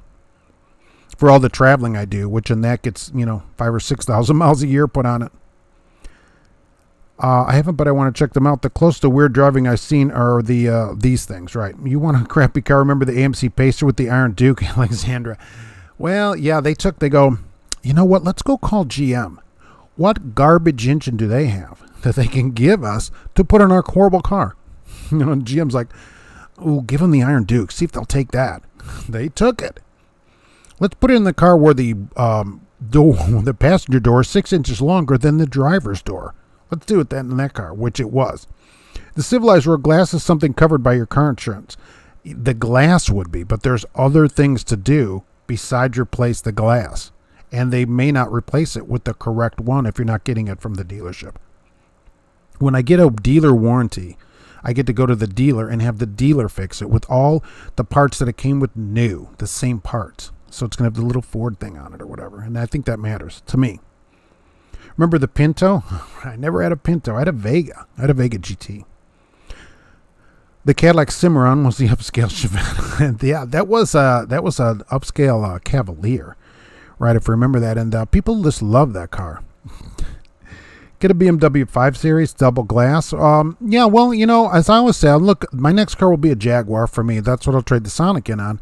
And the XJ has double pane glass. You can see it in there. It's double pane. It's not just thicker. It's double pane glass. So that should be super quiet. It's like you shut the doors. There's no sound at all. When I park my semi, I drive a 2000 Honda Insight. Really? You still have one of those left? 3 cylinders and a stick. 2 seats. And 80 miles to the gallon probably on the highway? That is something. That I haven't seen one of those on the road in quite a while. Where do you work? Well, it's good that people don't ask me this that much. For people that are new, I do this every week at 12:30 p.m. I should say that at Eastern time. I just never say where I work. It just keeps them out of your videos. Otherwise, you can only make a video. Otherwise, you're like Prime, where you must make our videos. And I also don't recruit for them. You know, just not recruit. It's not going to recruit for them. Let them hire their own drivers. That's what I say. I think that works out better here. In Washington State, you can see the tire tracks and the pavement from the studs. See, the roads here are bad enough. Remember when the Plymouth Horizon Dodge Omni had a VW Rabbit engine? I had one of those. A 77, 78 right in their Horizon with the Rabbit engine and a 5-speed, because the first couple of years, they only were Rabbit engines in them. I think it was a 1.7, and I will tell you, it got close to 50 miles a gallon on the highway. It did. I love that car. Did the Corinthian leather seats hold up? They did. They looked good still. This was probably in around 90, 89, 90. They did look good. I treated them, which I do still, of course, treat the seats and everything, and they look good. Yeah. It wasn't a bad car. It just didn't have a lot of power in it. You have Poop Creek in America. Well, this is how they get you. Joan Harper, the yard is mowed. Awesome. Did the person that was mowing it get done, and did you pay them yet? I had a 77 Ford Pinto van. Oh, that would be something. Don't buy a Jaguar. It's a Ford. No, Ford hasn't owned Jaguar since, 2010 or 2008? They haven't owned Jaguar for quite some time. They're now owned, ironically, they're owned by Tata Motors in India, of all things. Illinois' only rural letter carriers and disabled veterans can use tire chains instead of tires. Why disabled veterans get to use them? Really? Wonder why a disabled veteran gets to use studded tires. Huh. Any break? Yeah, where did this cat go? Right here. Oh, right. We need to show Sheldon. That's Sheldon the cat who wants to know what's going on. No.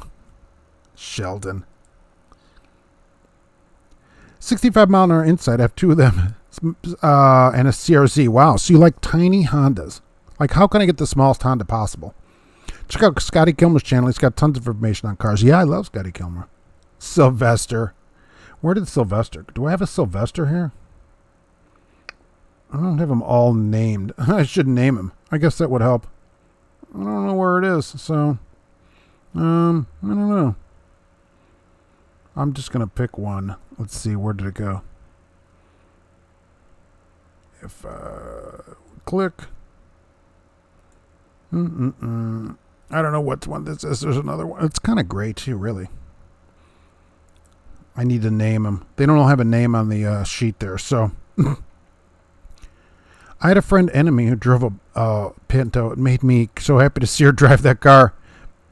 Proud with my old Malibu. Nice. I did it, and no, I didn't pay. Oh, you did it. Nice. Chevy Monza and Buick Skyhawk were worst cars that Buick had. Oh, the Monza. Do not buy English cars. I love those cars. Those have been my favorite cars always my whole life. So I went to a Jaguar driving event years ago, and I recommend everyone go to it. They're very nice to you, by the way. It was in Chicago. They invited me to come. And we drove Jaguars around town with a Jaguar representative. So it was pretty nice. Rich Corinthian Leather wasn't it Ricardo Montalban? It was. And he was right. And I met him at a Star Trek convention, ironically. Did not ask him about the Cordoba. Should have. Yes, the Alexandra for Sheldon. That Sheldon looks just like Princess. Really? Cuddy Kimmel chucks a lot of smack. Some cars need to be talked smack. This guy trucks. We talking cars. I just bought a 2020 Challenger that I never drive. Sweet. 2020 Challenger, and now you don't get to drive it. Yeah. So it gets to sit at the yard. Well, it'll be low miles. A Challenger made after 74 is lame. We always have this thought of older cars being better, but I think the newer cars are better. They're certainly faster. Wow, Bill, I appreciate it. That second gray cat is mine, and her name is Princess. Okay, Princess. I'll have to put that in there. I'll have to write it down because I don't have it on there. Number 4 on the list, by the way, of the ATRI. People have been wondering. The impacts of driver-facing cameras. Impacts to the industry of driver-facing cameras. Yeah, how about that? Anyone remember a Buick Reatta? Oh, Alexander, yes. A few-year Reatta. Very nice. Buick tried to get back into that market, and now look at them. Chinese cars. Wild Bill is a former Pinto owner. Are you a reformed Pinto owner, is the question. Kilter Rooster Trails. My mother had a Jag. I was always in the shop. Yeah, but it looks great going to the shop. The new ones are more reliable. Right? I'd be looking for probably a 13 or newer. I was just actually looking at these the other day. XJL portfolio in green only. And that's the problem. You just can't find a green one. This guy trucks. Yeah, you're gonna trade that in at 6 years. It'll be up 300 miles on it. Well, Bill, that's what we're gonna need as long as it doesn't get hit in the back. We forgive you. You were young and wild. He's still young and wild. Is that the 77 daily that you're talking about right now?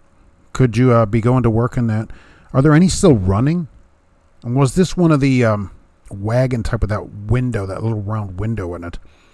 Soon at a truck stop near East England, Media presents Booger Hunt 2025. Oh, that'd be, look, they're going to be at the next truck show here in March. That's for sure. They sold you a Fusion with a 60,000 mile warranty. Well, 60,000 from new or 60,000 from the day you bought it. It matters. I'm at 38,000 now, and I bought the car. It was at 36,000. Yeah, the price was $18,000 through GM Financial. Okay.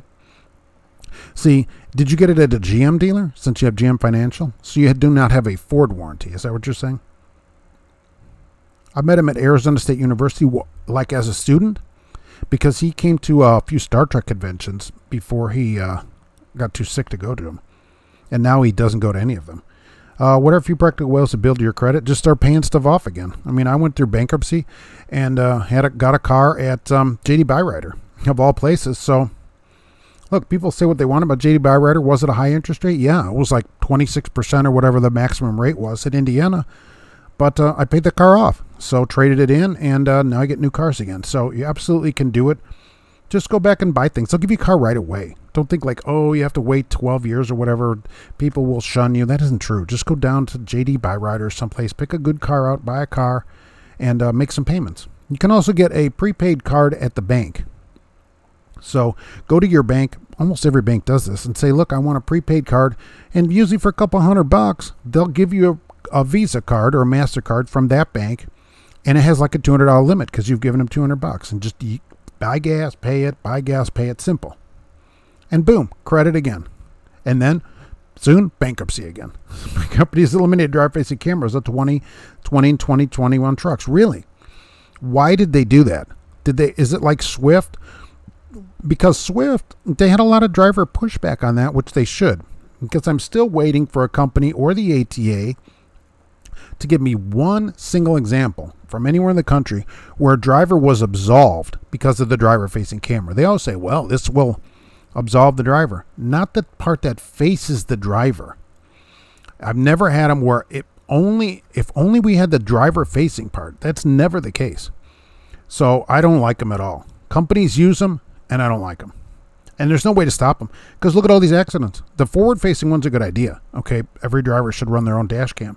But this driver-facing one, no way. But we kind of get what we deserve on that. Almost. I mean, went to look up what a tri-bed tractor looks like inside, and I didn't see one that's beneficial to anyone in training. What's a tri-bed tractor? Oh, I see what you're saying, like England. No, it isn't beneficial to anyone in training. You know what benefits? England. They can put 3 people in one truck instead of 2. And it benefits the trainer. I have a trainer that writes in occasionally. He makes $2,200 to $2,500 a week, and some weeks he doesn't drive at all. Okay, think about that. He doesn't drive at all. He said when he gets lucky, because he gets so much, gets paid for all miles. Plus, he gets like $500 when they graduate off his truck. Plus, he gets a penny a mile from each driver that for the next year. So if he gets lucky, he said, and some people stay. So he may have 4 or 5 people that stay. So if each of them gets a couple thousand miles a week, there's another couple $100 a week. And so it actually adds up pretty good, he said. Yeah.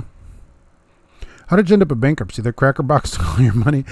Yeah, I spent it out the manhole. No, I just overspent myself. And I had too many credit cards, right? Which I don't have any now, okay? But I had a lot of credit cards, like a lot of them. And I would get one and run it up because I'd think, oh, if I bought this, it's $2 a month. If I bought this, it's $3 a month. I wasn't thinking about it. And, I had 4 Capital One cards at one time. I would pay it off, and eventually I'd be out of credit. Say it had $2,000 and I was out. I would just open another one, balance transfer it, and so then they give me 0%, and then I have another credit card, and that one's paid off, and which improves your credit, ironically. And sometimes they'd be paying their own card off, but I eventually built those up so much where I just couldn't keep up with it. So one place was going to sue me. I don't even remember which card. And I'm like, look, we got to work this out. We're going to sue you. I said, if somebody sues me, I'm going bankrupt. Oh, no, but you're not going to go bankrupt. So as soon as the first lawsuit came, right down to the lawyer. Stopped all that, went completely bankrupt. Yep. Probably had $200,000, I would say, in revolving credit, what you signed for or whatever, that kind of consumer credit, gone. Nobody got paid. And now, ironically, not long after that, they started sending me stuff again to get more credit. Same credit cards. Yep. So I don't recommend credit cards unless you, think about it, really. But I also think that, the way out of debt is just make more money. How about that? I sold my red Torino for $5 to a friend whose car broke down. I hate myself. Yeah, what is going on with that? $5? I'll give you $7 for it without even seeing it. Joan, I don't want any more credit. Yeah, exactly. I mean, let's just pay stuff. I just use a debit card now. Other than the car, right? I use a debit card to pay stuff. But I'm not debit carding a car. Or either you're a really good friend or you're very drunk. Yeah. My current 77 is a Chevy van. Oh, you still driving that van? Right. With the big sign on the side of it? With the 400 Chevy in it. All right. And presumably the 3-speed, probably in a van, the 400 transmission. Melissa had the camera, I'd have probably done stupid things. I do think the camera stops you from doing dumb stuff, but it also doesn't protect you the way they say. They should just be honest about it. I just wish companies were honest. Do they want you to be honest? They should just be honest. We go, look, we don't want you doing stupid stuff, so we're going to watch you. At least then we have an honest relationship. Not, oh, well, this is going to protect you in the event of an incident. You're going to be protected. That's baloney. That isn't even true. Just be honest with people. Here's a truck. We're going to watch you all the time because we think you're an idiot. You're going to do dumb things, and this is going to stop you from doing dumb things so you don't have accidents. That's what they should say about it. Okay, they go, okay, are we okay with that? And the cameras are never going away. Drivers don't do anything about them, so they're never going anywhere. My company is driver-facing camera, but it's off. They give you an extra 7 cents. Really? If you want, you can tell me what company that is. I have never seen anybody except GP Transco who pays for the camera. Never seen anybody else that pays for it. I'd be curious to know who it is, but I wouldn't take the 7 cents. I wouldn't take it no matter how much it was, but I think that's a good way to do it where they pay you. I'm surprised. John, who trained the trainer, the chicken or the egg? Yeah, look, 3 people in the truck. If you haven't seen that, just go to YouTube and type in a 3-bunk truck. There are a number of trainers in England that have done the video. It's crazy in there. It's all people. It's it's all people everywhere. Everywhere there's beds everywhere. There's no room for anything. There's no way anybody should do that. No way. GD Byrider was started by Cadillac Olds dealer in Nashville, Tennessee. I think people say it's a ripoff, and I don't think so, because the prices, I will say, are posted right inside the store, at least this one. It says all the cars and how much they cost. And this is what your payment's going to be, period. It's pretty simple. And you're there. I think we all have an understanding when you walk in there. They know you're there because you don't have good credit. So they're like, here's a car. It had a warranty. 2 years. Then I think it's a year now, but I had a 2-year warranty, which they gave you in the car. I didn't have any problems with it. And that was simple as that. Here's a warranty. Here's a car. It's an older car. It's going to get you to work, which is the idea. And you make your payment, and they report that to your credit. That's the good thing about it. Those payments, which were every other week, were reported to the credit bureaus, all of them. And it was on there. Boom. I traded that car in at the Ford dealer for a brand new car, that Taurus. So absolutely. And it worked. I love it. When my car goes bye-bye, I'll have a mule or a horse. I can't afford a car. You can afford a car, believe me, for Motivation Monday, right? You can afford whatever you want. How did Zig Ziglar put that, right? You can have anything you want if you help enough other people get what they want. So you can get any kind of car or whatever that you want if you want to go get it. So all we have to do is change our mind, and that's how we change our life. How about that? Mark Ely's here. Are you late to the show? Well, welcome. I had plastic surgery after my divorce. Cut up all my credit cards. Wow, Bill, do you like it better that way? I mean, there's something to be said for a 77 van, but let me ask you this question. Would you get in that van today and drive it to Alaska? That's what I think. It's all talk. Mark loves to get freaky on driver cam making safety blush. Hey, check this out. They're like, they turned it off. They send a letter and go, if Mark is ever here, gets a camera, turn it off. We don't want to see what's going on in that truck. I have good credit, a 0 credit score, which is perfect. That's the way to do it, right? Problem is then getting a car is tough on a 0 credit score. The 0% in that, because look, I just want to drive a nice car around. I do. And I'm willing to pay for it. You'll say, well, you can drive an older car. You could, but I'm willing to pay to have a nicer car. The Sonic is paid for. So I think dispatchers and terminal managers should be on camera all the time. I do agree with that. That if they want to put a camera in there, why don't they put a camera in the boss's car? Why don't they put a camera in the recruiter's car? Why don't they put a camera at the terminal? You know, it's not, why don't they have a camera in the corner and let the drivers sign into it and watch what's going on in there? Have a private Facebook page that is drivers only, that it streams, or they could stream it live on YouTube or whatever all the time and have it private where only drivers can get into it. That's a great idea. I don't know why they don't do it. I would absolutely do it. It wouldn't really cost anything except the camera. Streaming now is free. There's no reason why they shouldn't do that. And you can just look in anytime you want, looking on the cameras, see what everybody's doing in there. Well, Mark, they wouldn't like that. Yeah, exactly. And you could tell the dispatchers and stuff, hey, this is to protect you in the case of an incident. This is going to absolve you of any problems. I think they would love that. Number 3 on the ATRI top 5 list this year. Let's see if I could read my own writing here. Oh, roadway safety versus making drugs legal. So how does decriminalizing drug crimes make roadways more or less safe? Because some states, drugs may still be illegal, but they've decriminalized it where you don't get busted for having a little bit of pot or a little bit of whatever the kids call smack or whatever stuff. And so they decriminalized it, right? And how does that make the roads more or less safe? This may be one of the only things that they do that's any good. How does that change the roads in the area where drugs are decriminalized versus where we still have hard enforcement? And hard enforcement means they take you downtown and release you in 25 minutes. If a company tries to put a camera on me, I'd sing really loudly. I'd sing Barry Manilow songs. I know all of them. I know all the words.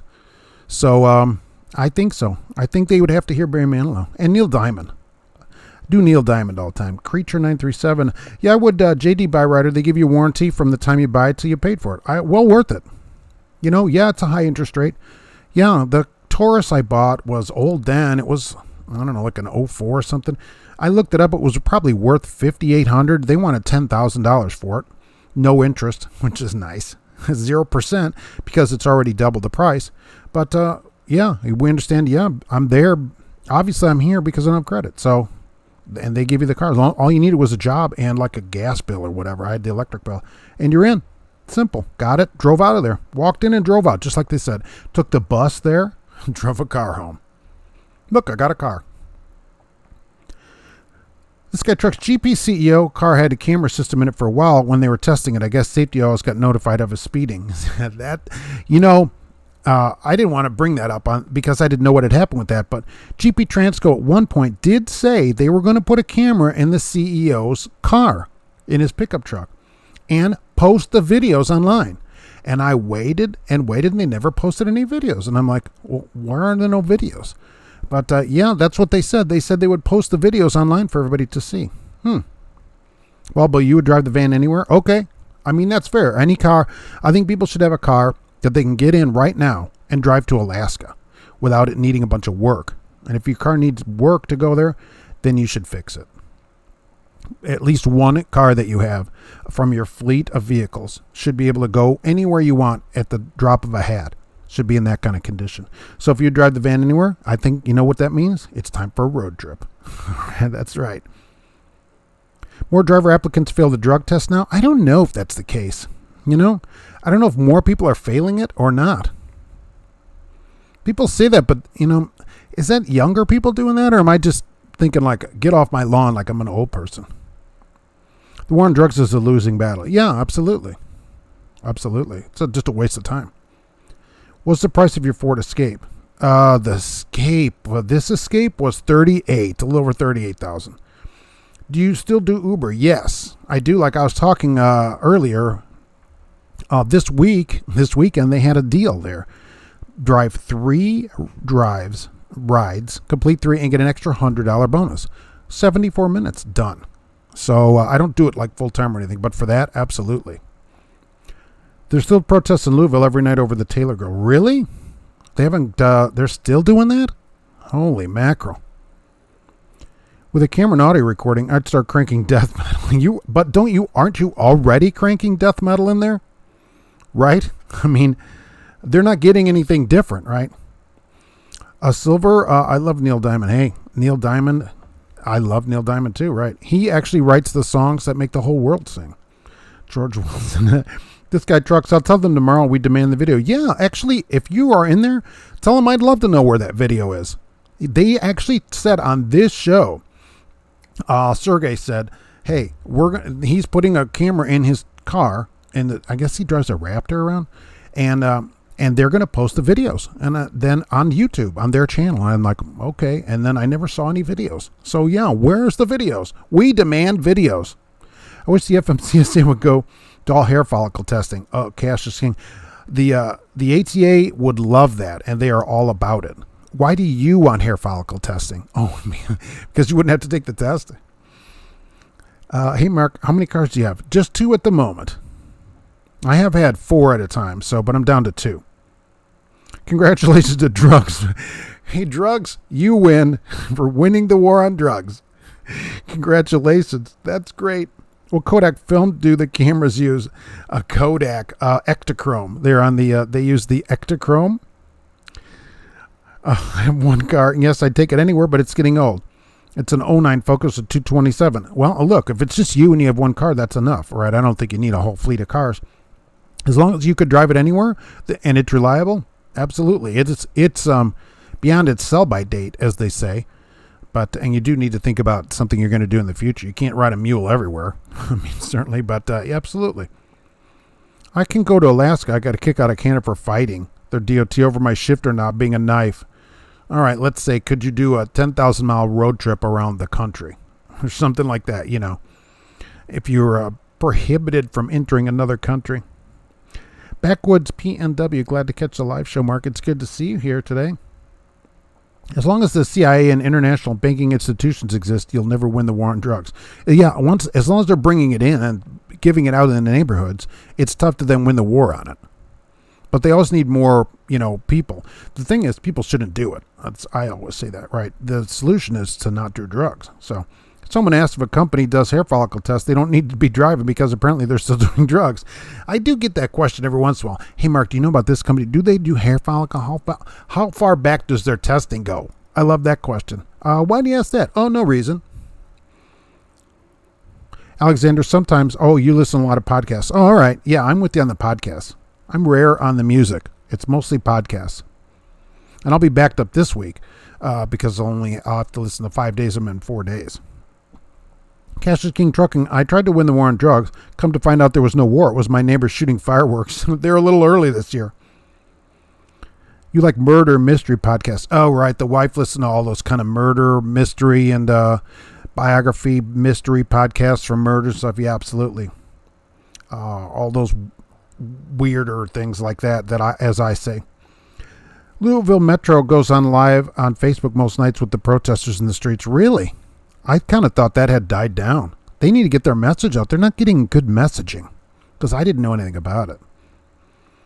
Paul Harris, CFI is lucky to get one new applicant to 7 prior. It's frustrating with the recruiters. They haven't increased driver pay when others have, but it isn't pay that gets people. And there's actually a thing about this and they actually had a picture of Averett, but it's not just Averett.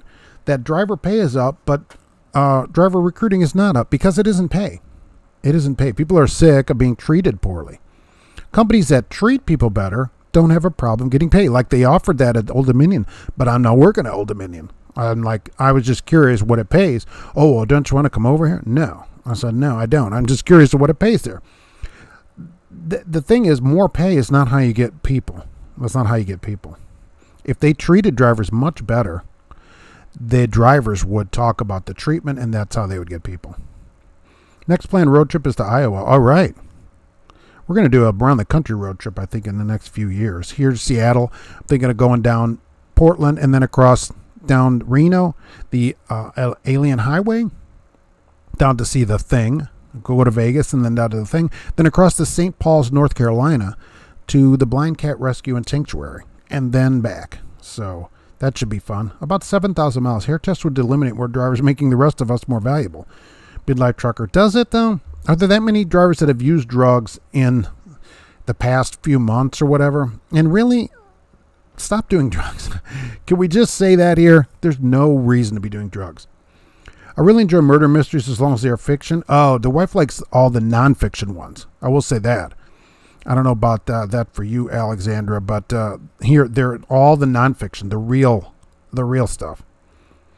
Do physicals change with every place, or are they a certain price? Oh, no, the prices change.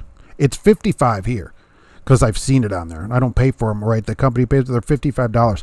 So, yeah, if you actually want to do one yourself, anybody, call around and get the best price because a physical's a physical. No Fleet Nav GP Transco today. They must be off. Yeah, they're taking the day off, I guess. Must be nice for them. There are a lot of people driving, but they have the day off. Sweet. I have Echo Auto. Alexa plays my books, podcasts, or music. Oh, very fancy. You can just say stuff. Ooh, play my stuff. Let's do a roasted chicken lunch at Yorkie's on York Road in Elmhurst, Illinois, next to the Freightliner dealer. All right. That'd be great. My company owner says unless it becomes mandated, we will never have driver-facing cameras. Her opinion is that they're degrading to drivers. Well, see, now that is something that your company owner, if they actually want more drivers, should make a video about and post. That thing is way better to get drivers than saying, I'm going to give you another 4 cents a mile. Okay? The owner comes on and says, I don't want to degrade you here, so we're not going to do that. That is priceless, and that's what companies don't get. It looks like your company owner does, but most companies don't get it. My brother came out of retirement driving a car hauler 30 an hour plus benefits, hotel every night. Yeah, Mark, I will say that. You know who is advertising for that in Indianapolis? Hogan. Hogan is advertising for car carriers. Same kind of deal. Carvana in Indianapolis also wants car carriers. They have home every day drivers where you deliver a car to someone's home on that rollback flatbed thing. And, full car haulers. So there's all that. I would never buy a Carvana, but that's the story there. Old Dominion is LTL and pays by the hour. Old Dominion line haul pays by the mile. And the rest of the hourly stuff, at least that's what they told me here, is paid by the hour. So absolutely. Because I called them when they opened this place up. Personal opinion, mandatory APU would be a good start in taking care of drivers. Well, see, now this kind of stuff, this APU stuff, this is easily solved by drivers not tolerating not having an APU. There was a driver for England that just did a video that how hot he was because the truck only runs if it's 80 degrees out, and it was like 76. So the truck wouldn't run. I'm like, why are you should be talking about your former employer, because 76 out and inside the truck must be nice and warm. There's no way. No way. When are you moving to Jasper? When I can find a suitable place to live, which is not as hard as finding a job to work at that pays anything down there. Because I don't want to commute to Evansville. There's plenty of jobs in Evansville that are paying. You can make almost $30 an hour in Evansville. That's at 70 miles each way from Jasper. That's a crazy commute. That's more than I do in a couple of weeks here. That's just crazy. So I can't find a place that links those two things together. Dope Law. Nice. Tipping the host before buying Ford extended warranty. Goodness. Well, thank you very much. I appreciate it. Make sure it's from Ford. Ford only. Whatever car you buy should be the warranty should be from that dealer. If you're buying a Chevy, it should be a Chevy warranty. Ford gets a Ford warranty only. Otherwise, they're never going to pay anything. Cheeseman doesn't advertise, so drivers get paid to recruit. It works. Love the place. Midlife trucker, right. So when they have happy drivers, they will tell other drivers, and they'll get enough drivers in that way by doing what the drivers want to do. And companies, that doesn't mean they have to just kiss everybody's butt. Here's $2 a mile, and here's, all this. But just treat people like professionals. That's it. It isn't that hard to do, but places don't do it. To let a driver only run a truck where the truck will actually only idle at 80. You cannot sleep in a truck when it's 76 degrees out and like during the day in the sun. That's not happening. That's not comfortable.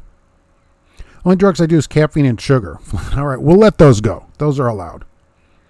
They said caffeine is like the most used drug, as they called it, right in the country. So, which I believe. I see people drink coffee all the time. Kelly Patterson back had to go eat lunch. Oh, nice. What constitutes an emergency stocking of food for COVID relief? Sunset, what they said is that basically stuff where the entire load goes to restock grocery stores. So that's basically what they were saying. And it's sort of up in the air, but it can't just be one pallet. I personally think anything going to and from a grocery warehouse that's going to restock stores, personally, I think that's satisfactory for restocking. The thing is, you can't have a bunch of like ping pong balls and one load of beef jerky where, that's not going to work.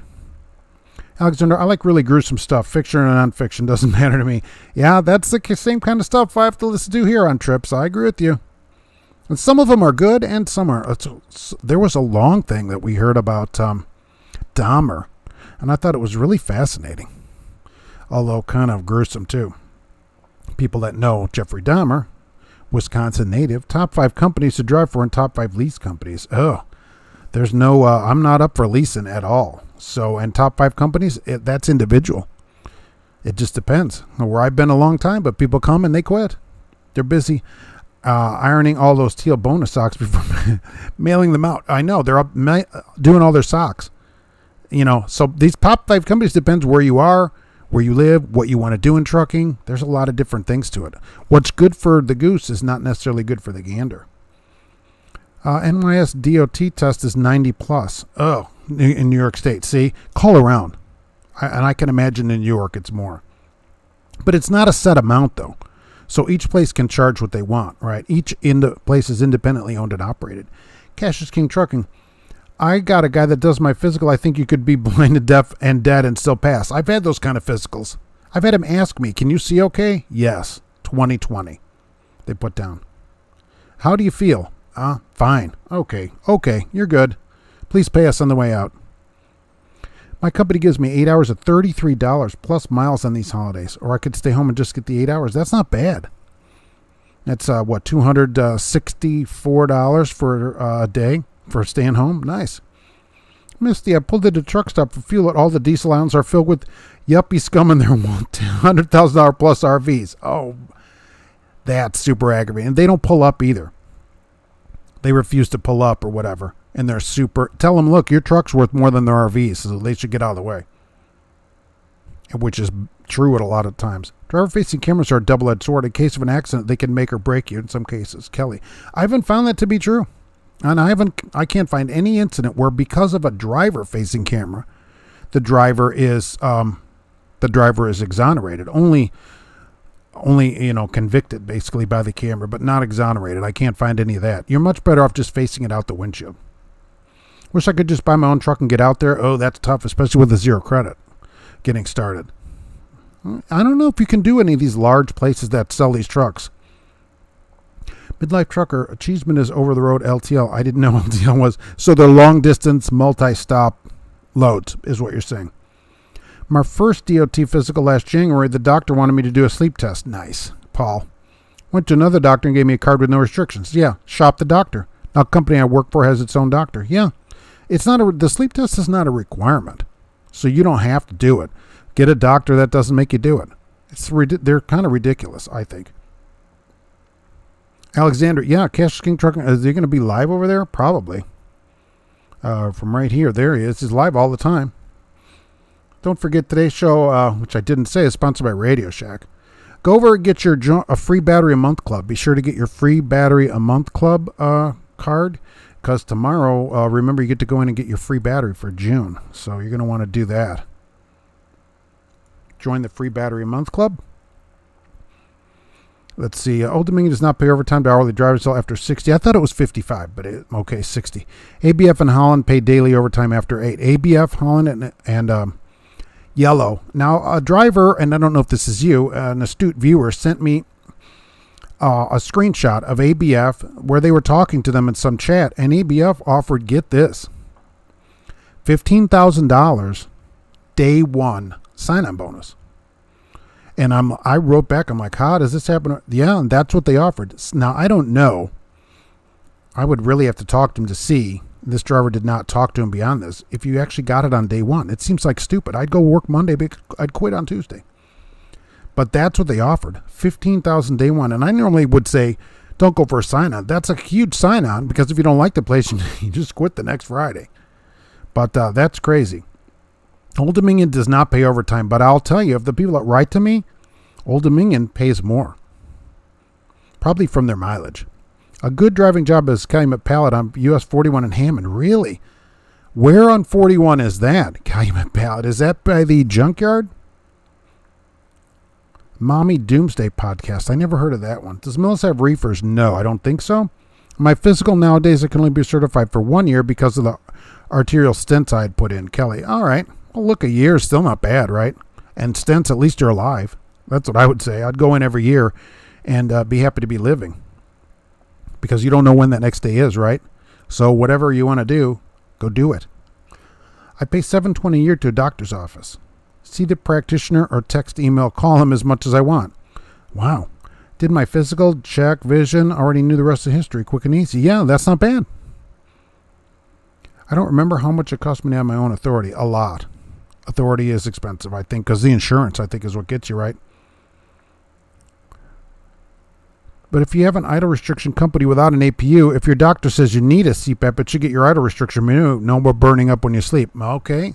So you go in and get a sleep study done, though, to get that, right? Because if your doctor says CPAP, I, as a company, am going to say sleep study for you. That's how they get you on that stuff. Speaking of Radio Shack, the one at the Petro closed. That's so disappointing. I don't know how they can sponsor the show and not be open. I thought if you were going to go there tomorrow, you wouldn't be able to get your battery. There are still a few Radio Shack stores. None around here. They all closed. I thought the place went bankrupt. Except for the free battery a month club, which I used to be a member of as a teenager. I would go in and get my green battery every month. One, generally a 9-volt. Because I had a bike radio attached to my Schwinn 10-speed that held on the handlebars like this. It clipped around there from Radio Shack. And it took a 9-volt battery. So I'd go get my free battery. Alexander, I only get a year on my physical because I'm on certain medications. At least you put them all down. So, right, a year. A lot of drivers get a year. It's not unusual, and that's not a problem, right? Just go in every year. I'm sure the company there pays for it.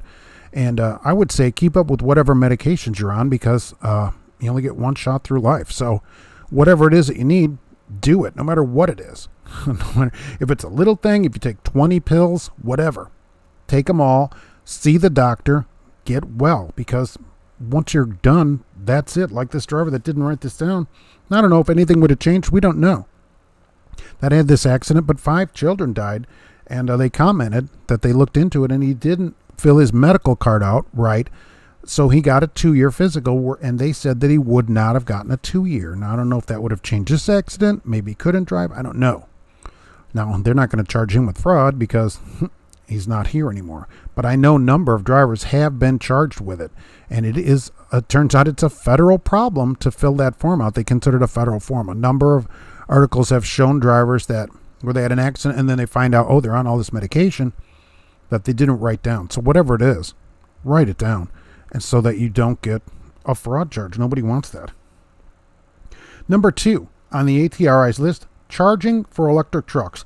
They want to know about the infrastructure in the United States, how it's set up to charge all these electric trucks that are all over the country everywhere, driving constantly up and down the roads. You hear them whizzing by constantly. So the ATRI is going to study the infrastructure for electric truck charging in the United States. Isn't that awesome? Kelly, my doctor's getting their DOT certification to do physicals. That's good. A lot of patients drive a truck in some capacity. I'll make future physicals a lot safer. She already knows everything. Yeah, I always think that your doctor should be able to do it. I don't know why they can't. You know, some doctor that doesn't know you because they're certified gets to do a physical on you, where a doctor that you might see all the time for things can't fill out your physical form because they don't have some kind of weird government certification. That doesn't make any sense from a safety standpoint. If they want you to actually be safe, you should be working with your doctor to make sure that you're safe. That's the best way, and have your doctor sign off on the form. All right, I see this person they're so sick I have to see them 3 times a week, every Monday, Wednesday, Friday, and they're safe to drive. Right? Perfect. I restart their heart twice a week. Calumet Paddle is as far north as you can go before going into the lake. I was there in 2000 when I drove for Mobile Pallet. George Wilson. Well, you know, up there, I don't know if you've been there very long. Regal wasn't open then. But when I started driving, Regal was up 41. Remember that place? Almost where 41 connected. Remember, it would split up. Calumet Avenue split off right there. Coming in from, I don't remember all the, up there in almost Whiting area. But 40, it would split off. And you took the right split to go down Calumet. Right there at the end of Calumet Avenue was where Regal Transport was. And that was a flatbed company. That's where I first started driving. A lot of driving accidents and many drivers are dying. Yeah, they're not paying attention. I see all these accidents. There was this other UPS thing, drove in the back of stopped traffic and blew freight all over the place. Now nobody has UPS boxes because they're not paying attention. If traffic is stopped in front of you, pay attention. We should only be driving, really not be doing anything else. Like I use the Android app, Google app, for a podcast. So before I leave from wherever I am here in the Natty, it has a queue. You can set up a queue. And so I just put the podcast that I'm going to listen to, because I know how far back it is during that time. And it just automatically goes one to one, the next one. And when it's done, it's done. And then I can just flip back through the steering controls right back to radio for the last few minutes or whatever, depending how long the podcasts are, rather than looking at the phone and everything each time you want to change something. I think it's safer that way. Alexander takes 10 pills, actually. Wow, okay. So do you just bring do you just have a printout of all this medication that you clip to it and then just say, see attached sheet, click, and just staple it to that? Look, whatever it is, keep up with it, because we don't want anything happening to you or anybody, because you only got one shot through, right? So take them all on time and see attached double-spaced typewritten sheet, 10-point sheet of all the medication I take. Absolutely. Do they check for arms and legs? You do not have to have all your limbs, and you can still pass a DOT physical. So I know that because I've been with a place that had a driver had one arm. and the other arm was gone above his elbow. So I know you don't have to have both arms. This arm had a hook that closed like this, and on the end of that, but he could do everything on it. And he said he loved it. He kept his watch on that arm. Then we didn't have to take his watch on and off every day. I thought of all the stuff that you think about, but I never thought about it. But he was robbed years ago, like as a young adult, and I guess he got thrown on train tracks, and so he said, and a train cut his arm off. And I will tell you, if I lost my arm, I'd have a great story to tell too. So I don't know if that story was true or not, but I'd make up a story like that if it wasn't true. But he drove. So there's no reason you can't drive without, I don't know how many limbs you can miss. I don't know if you can just be a stump up there, but I know you can lose at least a limb and still drive for sure. Kelly, I see my doctor every 90 days, just general checkups, but it keeps on top of condition so it can prevent stuff from happening ahead of time. Absolutely. Look, go. People do not miss going to the doctor. Absolutely. If you need to go every 90 days, go and stay on top of it, because that way you can see 70, 80, 90 years on the planet. Absolutely. We don't need anybody checking out early. Life's too short as it is. Pete, if speed limiters are mandated 65, which is coming, which in reality will mean between 64 and 66, what kind of nightmare will be with a slightly faster truck trying to pass a slightly slower truck? It'll be like now, except 10 times worse. And you remember trucks with automatic emergency braking and the active cruise control, which my truck has, so newer trucks have them, will be able to go 70. Ironically, I won't be able to go 70 because the company already limits you to 65. So believe me, they're not going to turn the speed up. They already don't turn it up when they could. But you would be able to go 70 if you had a newer truck. Although I don't think too many owners buy brand new trucks. Maybe they do. But I think they get a slightly used truck, lightly used. Trucks that were only driven by a little old lady to church on Sundays, those trucks. I had a delivery at Kroger, Mr. Crowley, this Saturday, and there was only one employee there, and he couldn't unload me. So I ended up taking the load to a drop yard. That's awesome. I will say at Meyer, where Karens were giving me dirty looks for not having a mask on, there were not that many employees in the store, and there was only one cashier lane open. So that's pretty awesome. Alexander had just six meds and a vitamin. Doctor knows all about them. Keeps tabs on me regularly. That's good. And I wouldn't write the vitamin down personally. Only prescription medication. That's what I write down in there. But I don't know. That's up to you. Otherwise, what if you took like a lot of vitamins and stuff? They might think I don't know. They might think something about it. And since they're not prescribed, only write down the prescriptions. Put speed limiters on four-wheelers and let's see how that blows over. Oh, I totally agree. Look, if going 65 is safe, everybody should go 65. All cars would come from the factory 65 limited. Absolutely. Absolutely. Maybe the 3-cylinder Escapes already do, probably. The new ones.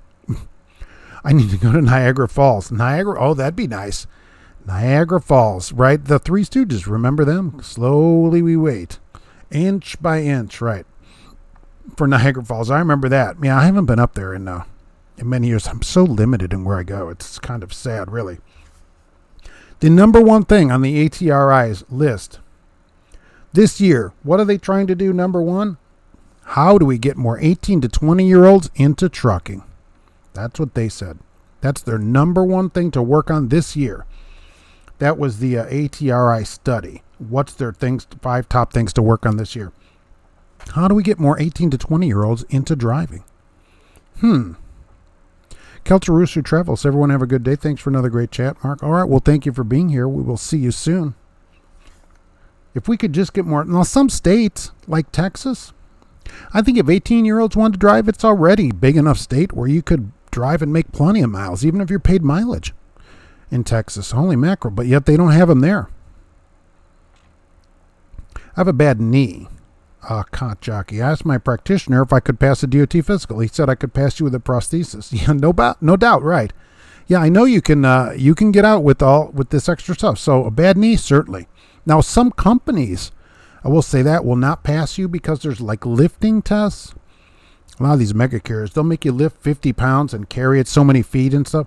And you might not be able to do that because of your limited knee or whatever. And they're going to say, oh, no, we can't take you because of that, even though you don't ever do anything. The speed is what kills so many people. Niagara Falls, 600 miles. Yeah, it's a one-day drive, right? 600 miles. The difference, when they did a big study of this, it was the difference in speed that killed people. So it's some cars going 80, some traffic's going 70, some going 60. It's when everybody changes speeds. That's the problem. The problem isn't, everybody going 80. I wish everybody went the same speed. That's what we need to do. When are we going to do a new crap company of the week? I was thinking about companies. That probably doesn't come back in that form, but there's always people talking about companies. So, and especially on this show, that's where I try to get the most information out, really, is here live for people. Because there's drivers from all these other companies to say, hey, my company gives 7 cents a mile for the camera. I'm like, really? That's incredible. But as companies go, they put less and less information out there. You just can't find stuff out about these places. Now, there was a study done. Where did I do this here? I wrote this from Harvard. Oh, Harvard School for Science and International Affairs. Yes, so put your pinky up when you look at this. They interviewed people, presumably the people of all people, and 70% of them said that they feel unsafe or less safe if there is a self-driving vehicle in the area. I don't know how they know this. And 75% of them said that they are less safe with a self-driving semi in the area or driving around with them. And they felt to make them safe that the trucks should be marked self-driving, and also only drive during certain hours of the day and have their own lane. That's how people felt. That's 75% of the population.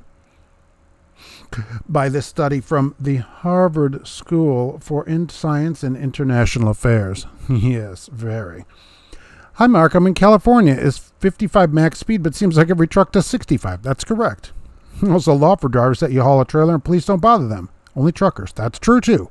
It's for anybody hauling a trailer, Marco. That includes people hauling a gigantic RV with 9 slides on it, with their Jeep Renegade where they have a 43-foot RV.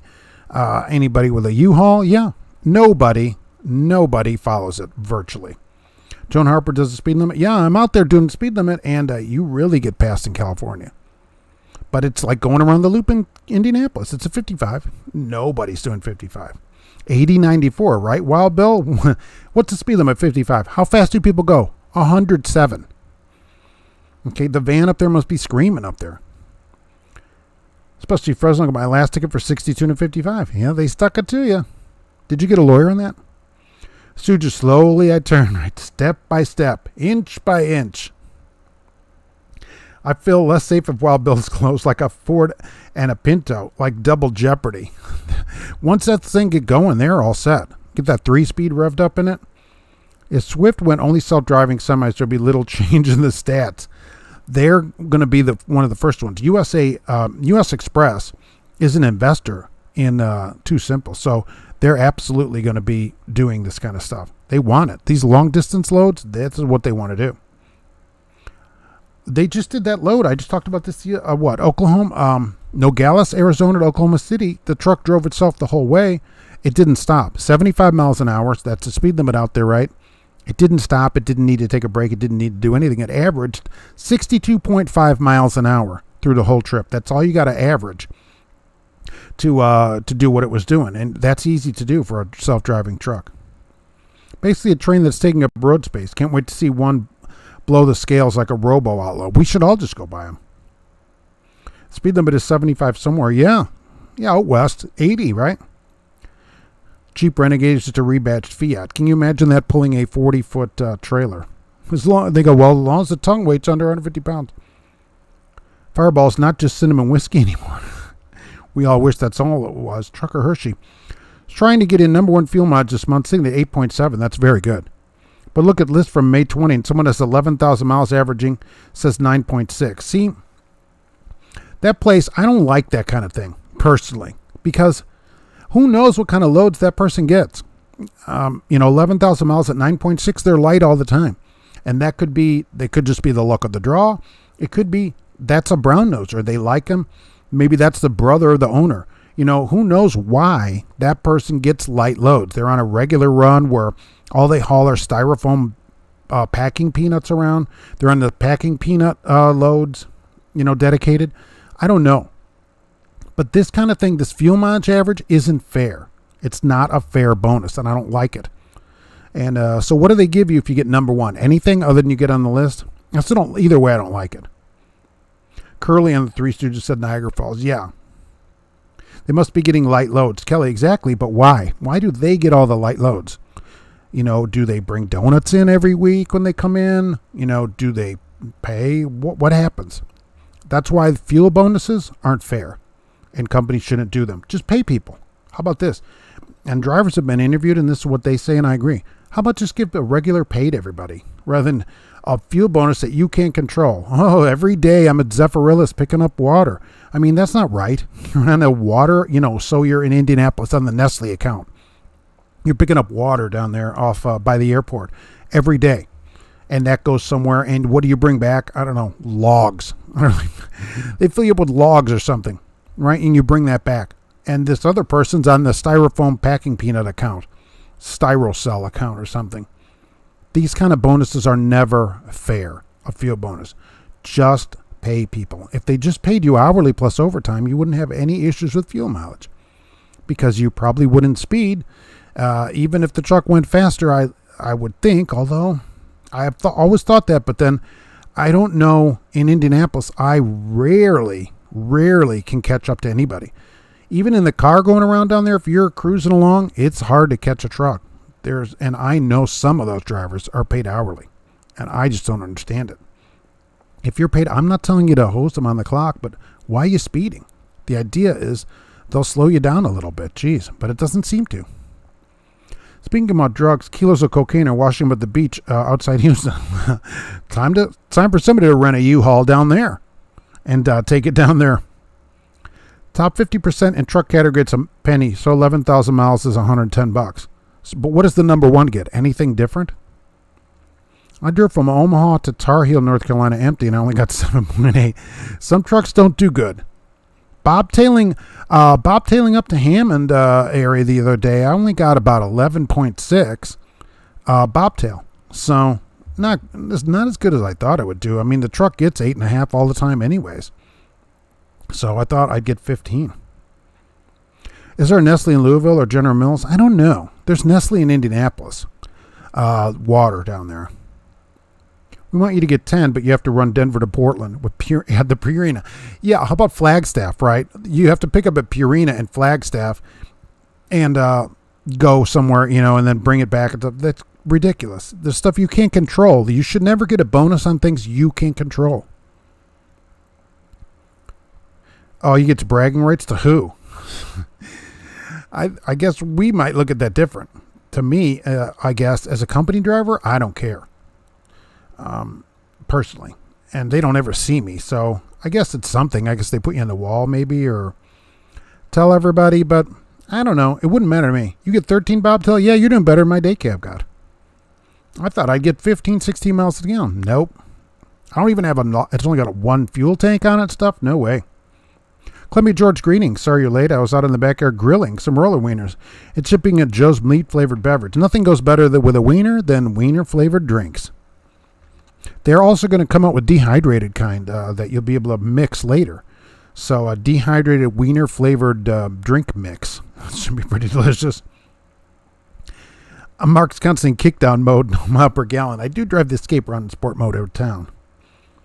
My 97 one-ton Chevy only gets 12. Wow.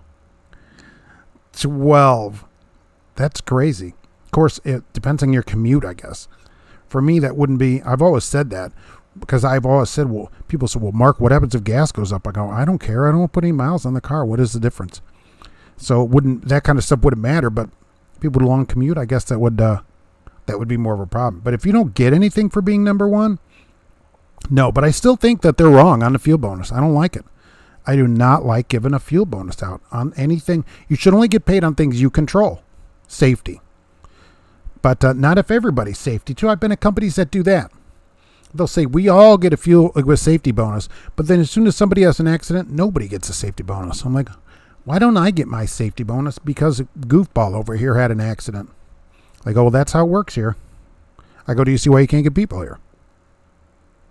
Joan Harper, I think if Evansville had a job around 30 an hour, I should get close or more than that in Louisville. Yes, well, the one in Evansville is Dayton Freight. Okay, they're at 29.72 or something. That's what I saw there in Evansville to start. And I thought, oh, that's pretty good money. But then I'm thinking, what's 70 miles each way almost to drive there from Jasper? I'm like, there's no way I'm going to do that. And there's no way I'm putting 700 miles a week on my car. I mean, I'm looking over an hour a day to commute to a job. That's not worth it to me. That kind of thing is not worth it. But then I'm looking like that furniture place, in Huntingburg, whose name I can't think of at the moment. They're on First Street or whatever. They were $17 an hour for local. I'm like, holy mackerel. And no overtime. Gonna make some chili burgers tonight. Sister and brother-in-law, Kelly. That's awesome. That's super good. Pulled pork here, I think. I'll drive a VW. Only drive that beast when I have to haul something. Put maybe 10,000 miles in 12 years. Wow. That's less than me. That's what this guy Trucks is going to put on his Dodge sitting over in the lot. Marco, my question is why company doesn't want to pay the first 2 hours at shipper. We're at work in the truck. Should we be paid for all hours? Yeah, why? Because let's be honest about it, Marco. Because you'll sit there for 2 hours for free. And that is the truth. They do it because you'll do it. They can get drivers to do it. Okay? Don't do it anymore. Do not tolerate being at work and not getting paid. People have a different kind of mindset where they think, all right, well, I'm only doing this work, so I only should be paid this. Work is taking all of your time. If you're at work a week, that's 120 hours a week that you cannot go see your family. You can't go volunteer at the cat rescue. You can't go do whatever it is you want to do, whatever that thing is. You can't go to an axe throwing competition, right? Or whatever you want to do. They've taken all your time. That time should be compensated big time. Don't only think of the time you're working. All the time that they're taking is time that they should compensate you for. Free time is only time when you can do whatever you want. If you can put your shoes on and go do anything you want, that's your time. But if you're at work, that's their time and you should be paid for it. And the reason they do 2 hours is because it turns out drivers will just sit there for 2 hours. 2 hours isn't bad. There are companies that do 4 hours. Some companies don't pay it at all. So you're still ahead of the game at 2 hours. I will say that. There are companies that don't pay it at all. And I don't understand it.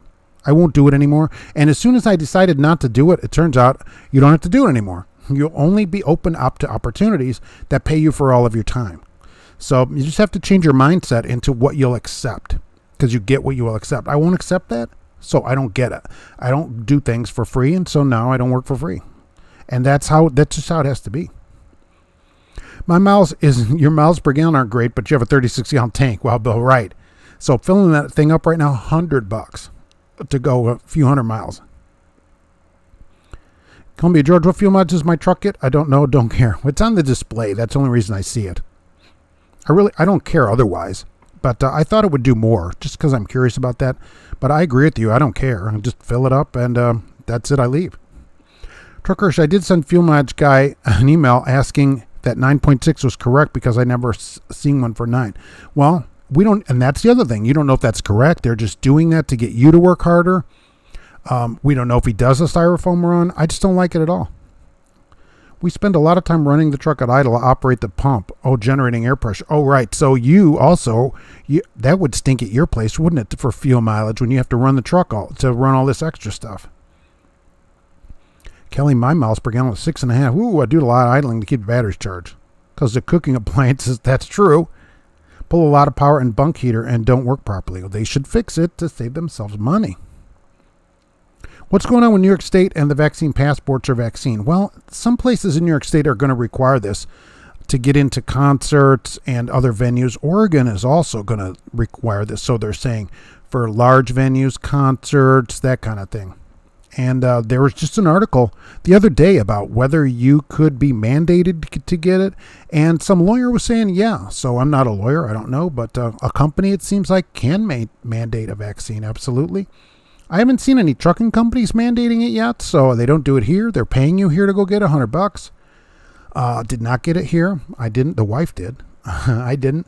And so I do think that eventually, especially once it passes, it's fully passed, where it's approved. I think that companies will start to mandate it. Not all of them, but I think some will. I think so. So that could be coming down the pike too.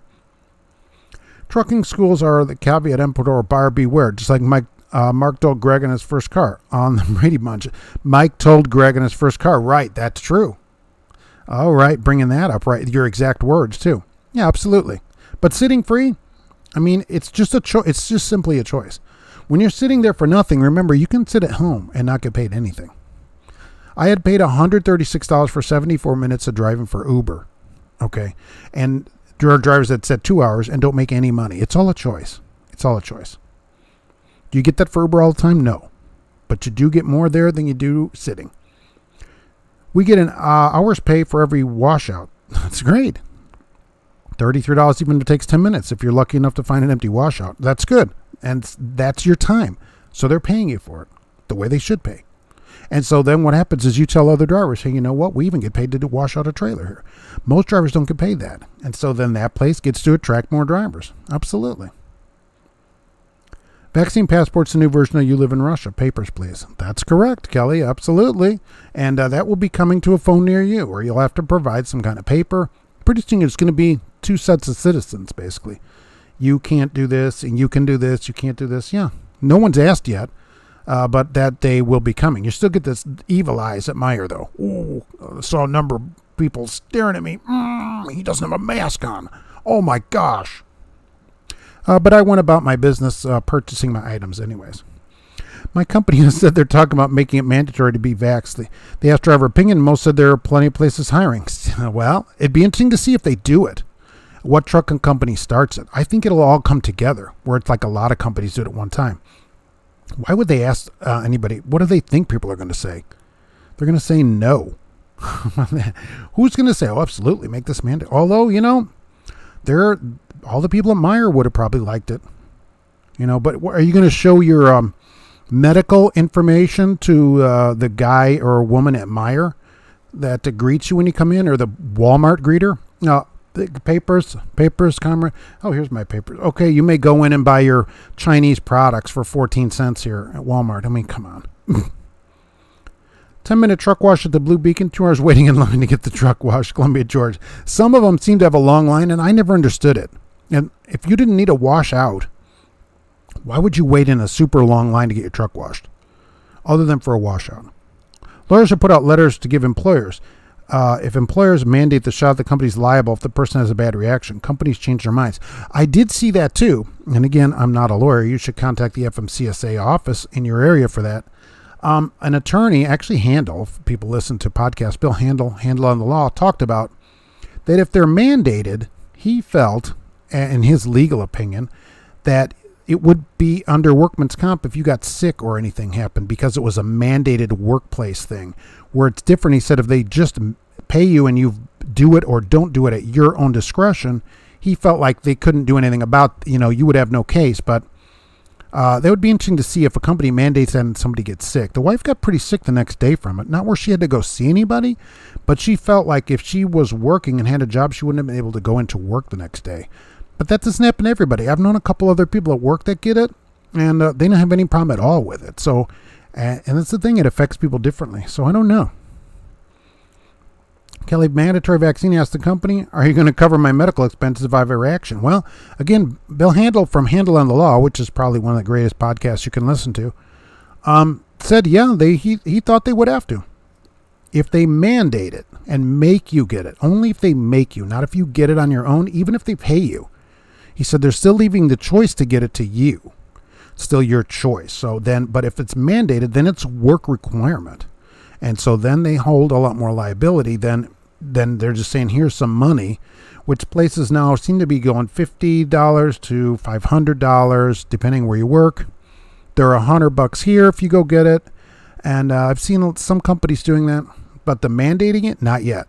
They're saying, no, we're not going to mandate it, but then who knows what they'll do. They always, we'll never go under 70 miles an hour, and here we are going 65. So you just never know. The turnover here of people in management and that is so high, you don't know where that stuff's going to go off to. It could end up mandated, and what's going to happen, though, is you're not going to be able to do anything in public. It's going to be like a de facto mandate, because stuff you're going to want to go to, no. You're not going to be able to go to. They're going to places will start asking you for your proof. They don't yet, but they're going to. They're going to start asking you for your proof, and then what? I heard they changed that after that, even that the companies have no stake in it. They can't be held responsible. Right? If the companies don't have a stake in it, they can't be held responsible. This is what Handel, a lawyer, said, not me. But if they do tell you to go do it, then it would be workman's comp, is what he said, not the company itself. But you could then file a claim. Say you're sick the next day and have to go to see a doctor or something. That would be a workman's comp claim, he felt, because you were mandated to do it from work. It's a work-related injury. Nobody knows the long-term effects, 4 years or more. Oh, no, believe me. The Hammer and Sam Nunn are on that. They're all about that, for sure. Thanks, Night Ranger, for the info on the road closures in India. I owe you 5 roller wieners. I appreciate that. 2 for each hand and 1 elsewhere. Been listening to you for 3 years. Thanks again for all the great information. I appreciate it. Remember that people going through Indianapolis, the road closure downtown is until the end of 2022. So to Indianapolis, take the bypass, no matter which side you're coming from. Go around. Go around. If GP Transco and DOT Foods merge, what would they call it? I'm waiting. Columbia, George. I heard the vaccine is only good about 6 months. Yeah, they don't know. Right? They did say it's September they're going to start a booster. They already have that figured out.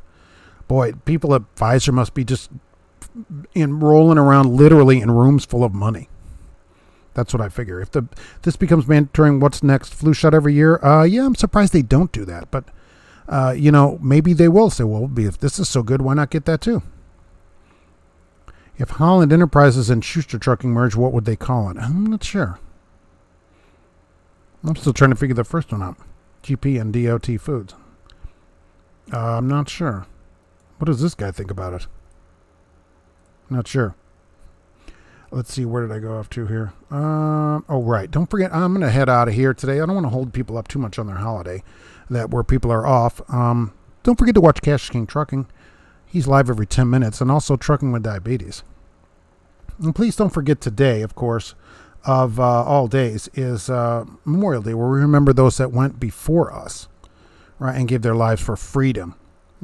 Squashing people's speech, which I see all the time now, is not something I agree with. If you don't like what somebody has to say, go put your own thing out there. But you don't say, well, that person can't speak because I don't like what they're saying. That's not the right thing. Years ago, here's my departing story here in Gary, Indiana. The KKK wanted to have a march. And for reasons like, this is the best place to march. We don't like anybody here. So the city turned them down for their permit. Said, no, you can't march here. We don't like what you're saying. And they took that to the Supreme Court, and I supported them in that they do have a right to march. Just because you don't like their point of view doesn't mean they don't get to say anything. And the Supreme Court agreed. Okay, if you don't like what they're saying, nobody should show up. That should be the solution to it. And you put your own thing out later. Your own march, but don't ever squash somebody. That isn't freedom. Freedom of speech is not just you only hear the things that you love, and you don't get to hear anybody else's point of view. That's not how it works here. I don't think so. And Bella probably agrees with me. So that's how that goes on that, right? That's what I say about freedom, and I am grateful that there are people to go. If you wear it, of course, make it a parrot. I'm very grateful that people went before me and aren't here today to celebrate Memorial Day. So at least take a moment to think about that today. I hope everybody will. That it's very important. Those people gave their lives for today and every day. Let's see here. George. Oh, you don't know either, right? Let's see. So today first was a Misty, which I appreciate. With closed-toed shoes today. Surprising. And such a nice day, too. It's a nice day out, but it's good to see you today. Thank you for being here, and everybody. And let's see, on Memorial Day, Columbia George was here. I appreciate it. Trucker Hershey was here today. Thank you for being here. I appreciate you coming in and give me that information. Tell them, look, we want to see the video. CJ Hudson, it's good to see you. Let's see, where did I go off to today? Oh, Joan Harper, thank you for being here today.